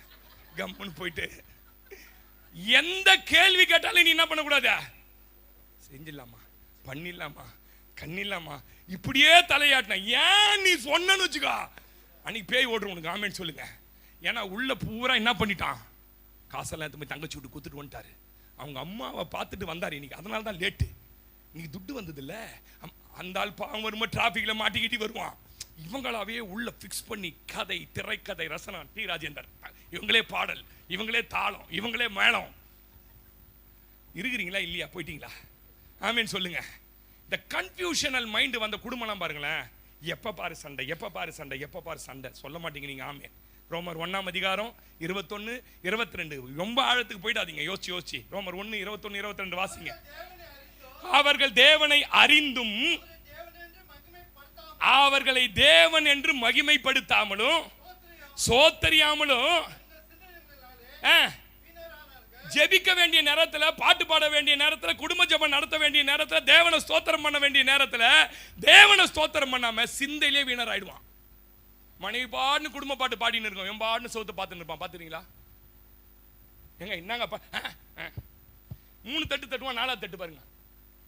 உள்ளனா சிந்தை உள்ள ஓடினே இருக்கும். என்னென்னமோ கச்சா முச்சான். ஏன் அவனை என்னை பார்த்து முறைச்சான், என்னை பார்த்து ஏன் துப்பனா, வரும்போது உன்னை உற்றி விட்டானே, அது ஒரு சூனியமா இருக்குமோ, இதை பண்றமா. ஆனா வீட்டில் என்ன நடந்து சொல்லுங்க? அதை தான் இங்க சொல்றாரு. அவர்கள் தேவனை அறிந்தும் அவரை ஸ்தோத்தரியாமலும் இருந்து மகிமைப்படுத்தாமலும் இருந்து சிந்தனையினால என்ன ஆயிட்டாங்களா? வீணர் ஆயிட்டாங்க. உணர்வில்லாத அவர்களுடைய இருதயம் இருள் அடைந்தது. என்னதான் ஞானி மாதிரி யோசிப்பானா? எதை? ஒன்னும் இல்லாத குப்பைய ஞானி மாதிரி யோசிப்பான். ஞானி மாதிரி சிலர் பேசுவான், பார்த்துருக்கீங்க, தனக்கு எல்லாம் தெரிஞ்ச மாதிரி. இது சின்ன விஷயம் மேட்ரு, இதை போய் எப்படி ஞானி மாதிரி ஆராய்ச்சி பண்ற மேட்டரா இது? வந்தான் கீழே வந்து ஊந்துச்சு, என்னவோ உன்னை பார்த்து முறைச்சான், போடான்ட்டு வீட்டில் வந்து அது யோசிச்சு ராத்திரிலாம் தூங்கலாமா, காலையில் எந்த கண்ணு சிவப்பா இருக்கும். ஏன் அவன் முறைச்சினே போனாமா? ஏன் எதுக்கு முறைச்சானோ சொல்றாரு. ஞானி மாதிரி யோசிக்காத. ஆமீன் சொல்லுங்க. உனக்கு என்ன செய்யணுமோ நான் செய்வேன், என்னை நம்புகிறபடியால் நீ ஒருபோதும் கைவிடப்படுவது இல்லை. சொல்ல மாட்டீங்களா? ஆமேன். அல்லேலூயா. அப்ப நல்லா உங்க குடும்பத்தை பற்றி யாராவது என்ன சொல்றாங்களா? உங்க பிள்ளைங்களை அங்க பார்த்தேன், இங்க பார்த்தேன், உங்க மனைவியை பார்த்தேன், அங்க பேசிட்டு இருந்தது, உங்க கணவரை பார்த்தேன், யாரோ 2 வீலர்ல ஏத்தி போனாரு, இதை பத்தி உடனே அதுக்குள்ள டீப் ஸ்லீப்புக்கு போவாதீங்க. நான் சொல்லி கொடுக்க ரொம்ப ஆழமான சத்தியம். டீப்பா போயிடாதீங்க. நீங்க கரெக்டா சொன்ன போன் அடிப்பீங்க. அந்த ஆள் அப்பதான் டிராபிக்ல இருப்பான், இல்ல போனை பார்க்க மாட்டான். போன் அடிச்சு எடுக்கல, இந்த ஆளு கண்டிப்பா அங்க கூட தான் இருக்கிறான். ஆமீன் சொல்லுங்க. நீங்களாவே டிக்ளரேஷன். ஆமீன் சொல்லுங்க. குடும்பத்தை பத்தி சொல்றாங்களா? அதெல்லாம் ஏத்துக்காதுங்க, மைண்ட்ல ஏத்துக்காதீங்க. போடா, என் மனைவி பத்தி எனக்கு தெரியும், என் பொண்டாட்டியை பத்தி எனக்கு தெரியும், என் பையனை பத்தி தெரியும், என் பிள்ளைங்க பழகுவான், ஆனா தப்பா போக மாட்டான், நான் வளர்த்துருக்கிறேன் அவனை. ஆமீன் சொல்லுங்க. அதனால அவன் மேல சந்தேகப்பட்டு அவனை வந்து கிட்ட வாய ஊது, ஆமாப்பா மரியாதை கெட்டு சொல்றேன். ஆமீன் சொல்லுங்க. ஏன் எவனோ ரோட்ல போற ஒரு குப்பைட் வந்து சிந்திய போட்டு போயிட்டான். குடும்பத்தை பத்தி சொல்றாங்களா? உங்களை பத்தி சொல்றாங்களா? நீ எல்லாம் உருவிட மாட்ட, நீ வேணா பாரு, சாவர வரைக்கும் இந்த வேலை தான் செய்ய போற அப்படின்னு அவனா சொல்லுவான். நமக்கு பிடிக்காதவன் உடனே அப்படியே சாயங்காலம் போகும்போது நல்லா சிரிச்சு டாட்டாலாம் கட்டு போவான் பாருங்க. வரும்போது கொரோனா வந்த மாதிரி வீட்டுக்கு வருவான். பார்த்துக்கிறீங்களா? ஏன் அங்க இருக்கிறவன் ஏதோ சொல்லிட்டானா, டேய் நீ நான் கடவுளாடா போடா, என் கடவுளுக்கு தெரியண்டா என்ன எப்போ உயர்த்தனே. யோசேப்பை பார்த்து சிறைச்சாலைக்காரன் சொல்லியிருப்பான், தம்பி ரொம்ப சூப்பராக சூப்பர்வைசர் பண்ணுறீங்க, கக்கூசெல்லாம் அவ்வளோ க்ளீனாக வச்சுருக்கிறீங்க, பார்த்தா இவ்வளோ க்ளீனாக ஜெயில் ஆக்கிட்டீங்க நீங்கள் வந்த உடனே, சாவர வரைக்கும் இந்த போஸ்டிங் தான், இன்னும் கொஞ்சம் ப்ரொமோஷன் பண்ணுறேன். அவன் போடா நான் ராஜாவாக போகிறேன் சொல்லுங்க, ஆமேன்னு சொல்லுங்க. சரி சார் கக்கூஸ் கார்டு சரி நான் க்ளீனாக வச்சுக்கிறேன் சார் நான் சொன்னான். ஆமேன்னு சொல்லுங்க. உலகத்தை நம்மளை பார்த்து நம்ம சிச்சுவேஷனை பார்த்து என்ன வேணாலும் பேசுவான். நீங்க சொல்லணும், என் மேல அபிஷேகம் இருக்கு, எனக்குள்ள தரிசனம் இருக்கு, கர்த்தர் என் கூட இருக்கிறார். உங்களை பத்தி சொன்னாலும் நம்ப கூடாது. உங்க உடல்நிலையை பத்தி டாக்டர் எதனா சொன்னார்னா உடனே என்ன ஆயிடக்கூடாது. நீங்க ஜெனட்டிக்கா அது இருக்கோ, உங்க அப்பாவுக்கு இருந்ததோ கேன்சரு, ஓ இல்ல அது அப்படியே புஷ்ஷுன்னு டயரு பியூஸ் போன மாதிரி ஆயிடுவான். நம்மளால பாத்துக்கிறீங்களா? அப்ப ஏசப்பா செத்துட்டாரான்னு கேக்குறேன். வசனம் செத்து போச்சா? சபை செத்து போச்சா? அப்படியே ஜெனட்டிக்கா இருந்தது, இது வந்துடும் அது வந்துடும், இது பாஸ்டர் மாறவே மாறாது சாவர வரைக்கும். நீயே டிக்ளரேஷன் பண்ணிட்ட மண்ட உள்ள சொல்லுங்க. நீங்க இந்த பையன் சொன்ன பாருங்க சாட்சி, அருமையான சாட்சி. எங்க அக்கா ஆஸ்பத்திரிக்கு, அது நர்ஸ் படிச்சிருக்க அந்த புள்ள, மாத்திரையே போடாது என்கிட்ட சொல்லும், போன்ல பேசும்போது சொல்லும், ஏசப்பாவே சார்ந்து நிக்கிறேன். ஆமேன்னு சொல்லுங்க. லேலூயா. உங்க உடல்நிலையை பத்தி சொல்லிட்டாங்களா, இது வந்துச்சுன்னு உடனே அதை மண்டை உள்ள போட்டு ரொம்ப ஆழத்துக்கு போய் சில ஆள்லாம் இருக்கிற கூகுளில் போய் செக் பண்ணுவான். என்னன்னு, இவர் கொடுத்திருக்கிற மாத்திரை எப்படிப்பட்டது, என்ன சைடு எஃபெக்ட் ஏற்படுத்த போகிறது, இந்த வியாதி வந்தவர்கள் எத்தனை பேர் உலகத்தில் மரித்திருக்கிறார்கள், எத்தனை பேர் பிழைத்திருக்கிறார்கள், செத்தவன் 14,000 பேர், போய்ச்சம் 14 பேர். ஆமேன்னு சொல்லுங்க. அப்ப 14 லிஸ்ட்ல நானும் ஒருத்தனா? ரொம்ப வியாதியெல்லாம் போட்டு என்ன பண்ணக்கூடாது, அவரோட காலம் இருக்கிற வரைக்கும் 100 நல்ல பாம்பு இருக்கிற இடத்துல நீ போட்டாலும் உன்னை அது கடிக்காது. ஆமேன்னு சொல்லுங்க. உன் காலம் முடிஞ்சு போச்சுன்னா இரும்பு கதுவுள்ளே போட்டுதுன்னா மேல இருந்து பூட்டு டொம்மு நடுமண்டையிலும் செத்துருவோம். சொல்லுங்க. அதை விட்டு ரொம்ப நான் பேசுற சத்தியம் உங்களுக்கு புரியுதா? எல்லாருக்கும் புரியுதா? அப்படியே கேஷுவலா போயிட்டே இருங்க. அவர் பாட்டு மண்ணா மேல இருந்து போட்டுக்கினே இருப்பாரு. எங்க கண்மலையில தண்ணி தேவையோ தருவாரு, எங்க காடை தேவையோ தருவாரு, எந்த இடத்துல ஒன்று கூடாரம் போடணுமோ தருவாரு. ஆமேன்னு சொல்லுங்க. எங்க போய் கடைசியில் என்னன்னா உனக்கு எதிர்க்க எரிகோ கோட்டையெல்லாம் வச்சுட்டு எங்கடா நிக்கிறான்னா பாலும் தேனும் ஓடுகிற இடத்துல கொண்டு போய் நிறுத்துவார். ஆமா, அவன் பிள்ளை யாரு எவ்வளவு வல்லமா உள்ளவன் எப்படி வச்சிருக்கிறான், அவன் பயங்கரம், இதுக்கு முன்னே எத்தனை பேரை வச்சு சாவச்சான், இதெல்லாம் உனக்கு வேலையான்னு கேட்கறேன். ஆமேன்னு சொல்லுங்க. அவன் எதிரி ஓகு பயங்கரமான ராஜாவுமே, இதெல்லாம் ஆராய்ச்சியே பண்ணக்கூடாது. உன் சிந்த உள்ள இதெல்லாம் வரவே கூடாது. இவர்களை விட என் தேவன் பெரியவர், இவர்களை விட என் தேவன். ஆமேன்னு சொல்லுங்களேன். அப்போ உடல்நிலை பத்தி டாக்டர் சொல்றதெல்லாம் நம்ப கூடாது. குழப்ப 1000 பேர் வருவாங்க, வீட்டில் வருவான், ரோட்ல வருவான், சபையிலே இருப்பான் குழப்பறவன். ஆமேன்னு சொல்லுங்க. சபையில இருப்பான், வேற எங்கேயும் இருக்க மாட்டான். எங்க போக மாட்டான்? சபையில இறங்கி படிக்கிட்டு போகும்போதே உன்னை குழப்பிட்டு போயிடுவான். ஆமேன்னு சொல்லுங்க. இப்படியாமே போன வாரம் உன்னை பத்தி தான் பேசினாருன்னு நினைக்கிறேன் பாஸ்டன்ட்டு போயிடுவான். நீ தானே போன வாரம் வரல, உன்னதான் இருந்தாலும் நல்லா தானே பேசுறான் சிஸ்டர்ன்றான், உங்க குடும்பம் தான் நல்ல குடும்பம்ன்றான். என்னை பத்தி போன வாரம் என்ன பண்ணிக்கிறான், இறங்கும் போதே கோத்து விட்டு போயிடறான் தெரியுமா? அது ஒரு விசேஷ அபிஷேகம். நான் சொன்னேன்னு சொல்லிக்காதீங்க, உங்க மேல இருக்கிற அன்புனால சொன்ன சிஸ்டர் அப்படின்ட்டு போயிடுவாங்க. ஆமேன்னு சொல்லுங்க. பாவம், அது சத்தியத்தை கேட்டு நல்லா இப்போ இன்னைக்கு ஆண்டவர் பேசிட்டாரு, ஏன்னா சிந்தை வந்தா ஜெபிக்கணும். கொஞ்ச நேரத்துக்குள்ள அந்த சிந்தை ஏற்றி விட்டான்னு வச்சுங்க, படுபாவி பாஸ்டர் நல்லா தான் நேரில் பேசுறான், இந்த சிந்தையோட வீட்டுக்கு போய் என்ன பண்ணும் தெரியுமா, இந்த டிபன் ஒன்று தான் கேடு, தூக்கி போடு. இனிமேல் அந்த சர்ச்சுக்கு வர மாட்டேன், அந்த பாஸ்டரும் பார்க்க மாட்டேன், எதையும் பார்க்க மாட்டேன். ஏன்னா சில ஆள் அபிஷேகம் அந்த மாதிரி. ஆமேன்னு சொல்லுங்க. நம்ம ஆள்னே இருக்குது சில இறங்கும் போதே காதோட காதா பேசி இந்த சில ஒரு செல்போன் பேசுறான் பாரு, என்னதான் பேசுறான். நானும் ட்ரெயின்ல காதை விட்டுக்கிறேன் பாருங்க, போன் உள்ள அந்த மாதிரியே சில ஆள்லாம் இருக்குது பாருங்க. பேசும்போது இதான் சொன்னார், போன வாரம் உனக்கு தான் சொன்னார், நீ தானே வாங்கின, ஐயோ நான் சொன்னேன், உன்னை சொல்லும் போதே உனக்கு தான் ஞாபகம் வந்தது, ரொம்ப கவலைப்பட்டேன் உனக்காக, அவர் ஏன் இப்படி பேசுறாருன்னு தெரியல, கர்த்தர் தான் ஒரு வாயை மாற்றணும் அப்படி சொல்லிட்டு போயிடும். சபையில சொன்ன ஆமேன்னு சொல்லுங்க. ஆமேன். ஆபீஸ்க்கு போனீங்கன்னா ஆபீஸ்ல 1000 பேர் இருப்பான் உங்களை குழப்பறதுக்கு. தெரியுமா உனக்கு? தெரியுமா? என்ன இந்த மாதிரியே போஸ்டிங் இன்னொரு ஆள் எடுத்துட்டாங்க, நான் நினைக்கிறேன் உன் மேலே கொஞ்சம் கம்ப்ளைண்ட் இருக்குது, உடனே பாருங்களேன் வேலையில் மனசே பார்த்துக்கிறீங்களா இல்லையா, அப்படி எனக்கு பதில் ஒருத்தன் வந்துட்டானே, எனக்கு பதில் ஒருத்தன். இதை விட்டா வேற வேலை கொடுக்க போறாரு, 30 விட்டா 60 தர போறாரு. உலகத்தை சுத்தி பாரு எவ்வளவு கம்பெனிக்குது. நாமேன்னு சொல்லுங்க. மெட்ராஸ்ல நீங்க என்ன வெறும் செம்மண்ணை மட்டும் மாட்டு வண்டியில் ஏற்றி வச்சுன்னு போயிட்டு 10,000 ஒரு நாளைக்கு சம்பாதிச்சு வந்துடலாம். எத்தனை பேருக்கு தெரியும்? வல்சராவகத்தில் போய் சும்மா போயிட்டு, அண்ணா நகரில் போய் சும்மா போயிட்டு கொஞ்சோண்டு மண்ணை தோண்டி அதில் சோப்பு மண்ணை வச்சுட்டு இருக்கிற குப்பையெல்லாம் அள்ளி போட்டிங்கன்னா 2500 2 மணி நேரத்தில். ஐயோ வேலை போச்சுன்னா என்ன பண்ணுறது, குடும்ப ரோடு வந்துருமா, பிள்ளைங்க படிச்சுன்னு இருக்கிறாங்களே, இப்படியே சில ஆலிவாசி. எதையுமே ரொம்ப டீப்பாக போய் என்ன பண்ணக்கூடாது, டேக் இட் ஈஸி. ஆமேன்னு சொல்லுங்க. இந்த குடிகாரனை பாருங்களேன், பக்கத்தில் பாம்பு போறான்னு அது வேணா பாட்டு அப்படின்னு போவான், பார்த்துக்கிறீங்களா? தெளிவா இருக்கிற அதை போதுரா பாம்புன்னு அங்கே ஏறி நிற்பான். அது தண்ணி பாம்பா நல்ல பாம்பு. ஆனால் குடிகாரங்கிட்ட சொல்லி பாரு, அது வேணா போகுது, எட்டி ஒழிப்பான், போயினே இருப்பான். எருமாடு என்ன முட்டான். அதுக்கு நீங்க நான் சொல்றதுலாம் காமெடிக்கு சொல்ல, என்ன முட்டை அதுல அப்படி பார்க்கும், என்ன முட்டை. ஆமா டே போவாதுல கரண்ட் சாக்காடி, அது எப்படி சாக்கடிக்கா அப்படின்னு. ஆமா நான் சொன்னது உண்மையா பொய்யா? எதை பத்தியுமே கவலைப்பட மாட்டான். அவனுக்கு ஒண்ணு தெரியும், உள்ள சரக்கு இருக்குது, எனக்குள்ள இயேசு இருக்கிறார். அவர் இதை இதோட கம்பேர் பண்ணி பேசுறாரு நினைக்காதீங்க. எனக்குள்ள இயேசு இருக்கிற வரைக்கும் என்னை எந்த சக்தியை மேற்கொள்வதற்கு கர்த்தர். ஆமென் அல்லேலூயாவா ஆமென். 1 கொரிந்தியர் 14 அதிகாரம் 32 33 வாசி பாருங்க. நம்முடைய தேவன் கலக்கத்திற்கு தேவன் அல்ல. வாசிங்க சிஸ்டர். தீர்க்கதரிசிகளுடைய ஆவிகள் தீர்க்கதரிசிகளுக்குள்ள என்ன அர்த்தம் தெரியுமா? உங்க ஆவி உங்களுக்குள்ள அடங்கி இருக்கணும். உங்களை யாரும் கன்ஃபியூஷன் என்ன பண்ணிடக்கூடாது. உங்களுக்கு என் ஆவி எனக்குள்ள அடங்கி இருக்குது, எங்க அப்பா எனக்கு என்ன செய்வார்னு தெரியணும். தீர்க்கதரிசிகள் ஆவி தீர்க்கதரிசிகள் அடங்கி இருக்கிறதே. வாசிங்க. தேவன் கலகத்திற்கு தேவனாயிராமல் சமாதானத்துக்கும் தேவனாய் இருக்கிறார். எல்லாவற்றிலும் அப்படியே இருக்கிறது. ஆமென். சிந்தையை சுற்றி வசனத்தை வாக்குத்தத்தத்தை நிரப்பி வைக்கணும். பாருங்க, எப்போ உங்களை வந்து பார்த்தாலும் எப்படி தெரியுமா இருக்கணும்? நீங்க எனக்கு என்ன பாருங்க, எப்போ பார்த்தாலும் எப்படி தெரியுமா இருக்கணும்? சோபால வீட்டில் உட்காந்துன்னு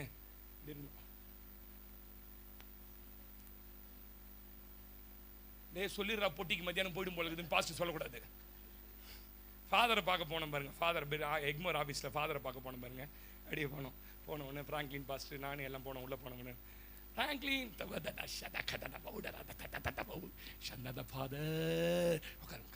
தம்பி காப்பி பவுடரா அப்படின்னு நிரப்பினே இருக்கிறாருங்க அந்த ஆளு.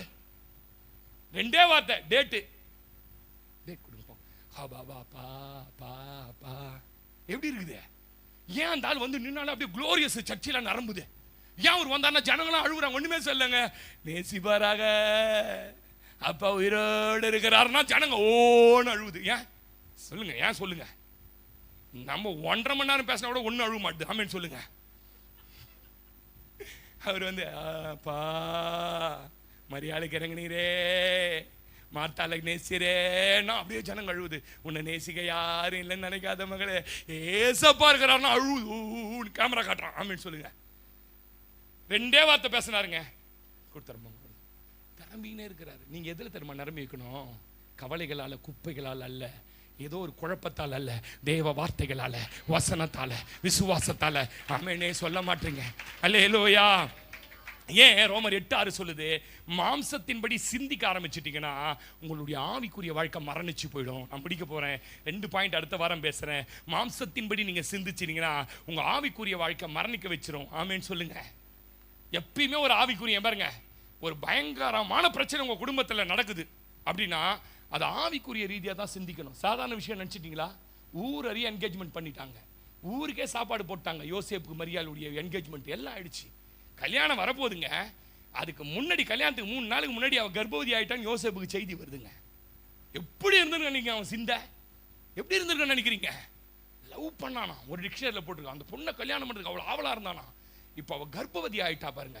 நம்ம ஆளாக இருந்தான்னு வச்சுங்க, ஒன்று இவன் தூக்கு போட்டின்னு இருப்பான், இல்லை அதை எடுத்து கத்திட்டு விட்டுட்டு இருப்பான். ஆமென் சொல்லுங்க. 2 கதை தான் அங்கே நடந்திருக்கும். அவமானம் தாங்க முடியாமல் இவன் என்ன பண்ணிட்டு இருப்பான்? நல்லா கவனிக்கணும் தேவ பிள்ளையே. அவன் ராத்திரி உட்காந்து தேவ சமூகத்தில் ஜெபிக்கிறான். ஆண்டவரே, என் வாழ்க்கையில் இவ்வளோ குழப்பமான சூழ்நிலைக்கு நான் எப்படி ஆண்டவர் வந்தேன்? ஆண்டவர் உடனே அப்பீராயர் சொல்றாரு, யோசேப்பே மரியாளை சேர்த்துக்கொள்ள ஐயப்படாதேடா, இது குழப்பத்திற்காக அல்ல, இதற்குள்ள இருந்து ஒரு பரிசுத்தமான வித்து உண்டாக போகுது. அவள் எனக்கு ஒண்ணுமே புரியலைங்க. ஒரே வார்த்தைங்க, அவன் மொத்த கன்ஃபியூஷன் மாச்சிச்சிங்க. தேவ வார்த்தை உன் இருதயத்துக்கு வருமானால், தேவ வார்த்தை உன்னை நோக்கி வருவானால் எப்பேற்பட்ட குழப்பையும். ஆமே. யோபுவை பத்தி 1000 கமெண்ட் பண்றாங்க. நீ விதவையை சும்மா அனுப்பிட்டீர், ஏழைகளுக்கு சாப்பாடு கொடுத்துட்டாம விட்டுட்டீர், பணத்தை எல்லாம் வட்டிக்கு கொடுத்தீர், அதை பண்ணீர், இதை பண்ணீர், அதை பண்ணீர், இவ்வளவும் பண்ணீர், அதனால தான் இந்த நிலைமைக்கு வந்துட்டீங்கன்னு சொல்லி அவனை காயப்படுத்தி அவன் சிந்தனையை குழப்பறதுக்கு எவ்வளோ ட்ரை பண்ணாங்க. அவன் சொல்லலாம், நான் போகும் வழியை என் தேவன் அறிவார், நான் இன்றைக்கு புடமிடப்பட்டு கொண்டிருக்கிறேன், நான் சோதிக்கப்பட்டு கொண்டிருக்கிறேன், ஒரு நாள் பொன்னாய் விளங்குவேன். தேவரீர் சகலத்தையும் செய்ய வல்லவர், நீர் செய்ய நினைத்தது தடைபடாது. ஏங்க கன்ஃபியூஸ் பண்ணவன் யாரோ ஊர்காரன் இல்லை சார், பக்கத்திலேயே கூட வளர்ந்தவங்க சொல்றாங்க. இன்னும் நம்ம சொல்றாங்க யோபு பத்தி, அவன் இப்பெல்லாம் நம்ம ஆளுங்க பாருங்களேன், ஒரு வார்த்தை என்னை பத்தி இப்படி சொல்லிட்டாங்க, அப்படியே இல்லை இன்னும் யாரோட கர்த்தர் பேசுறார் நாவில உணர்றேன். ஆமென்னு சொல்ல மாட்டீங்க. யோபு 8:27 ரோமர் 8:27 வாச்சிருங்க, நான் முடிச்சிடுறேன், இல்லை வாலிபர் கூட்டம் வேற இருக்கு. ரோமர் 8:27 வாச்சு பாருங்க.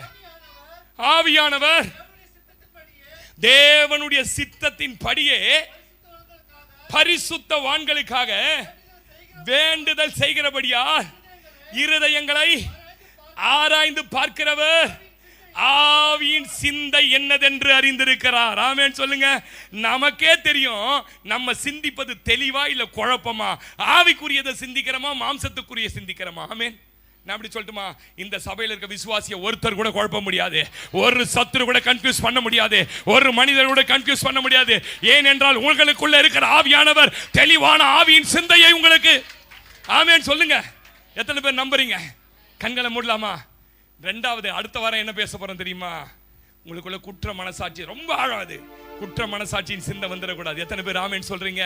பிரதர், உங்க வாசல்களை ஒருவனும் கன்ஃபியூஷன் பண்ணி அடைக்க முடியாது பிரதர், உங்களை குழப்பிடக்கூடாது. கிபியோனியர் வந்து கொஞ்ச நேரத்தில் அந்த அந்த அந்த யோசுவாவை குழப்பிட்டாங்க, அப்படி நீங்க குழம்ப கூடாது. இன்னைக்கு கர்த்தர் பேசினார். எத்தனை பேரோட இன்னைக்கு சிந்தையில விடுதலை ஆயிட்டம் பாஸ்டர்? ஒரு ஆமென் சொல்லுங்களேன். இன்னைக்கு நிறைய தெளிவாயிட்டம் பாஸ்டர். ஆமென் சொல்லுங்களேன். ரோட்ல போறவன் வரவனா இனிமே என்ன நிரப்ப முடியாது. ஆமென் சொல்லுங்களேன். ஹalleluya. இல்லை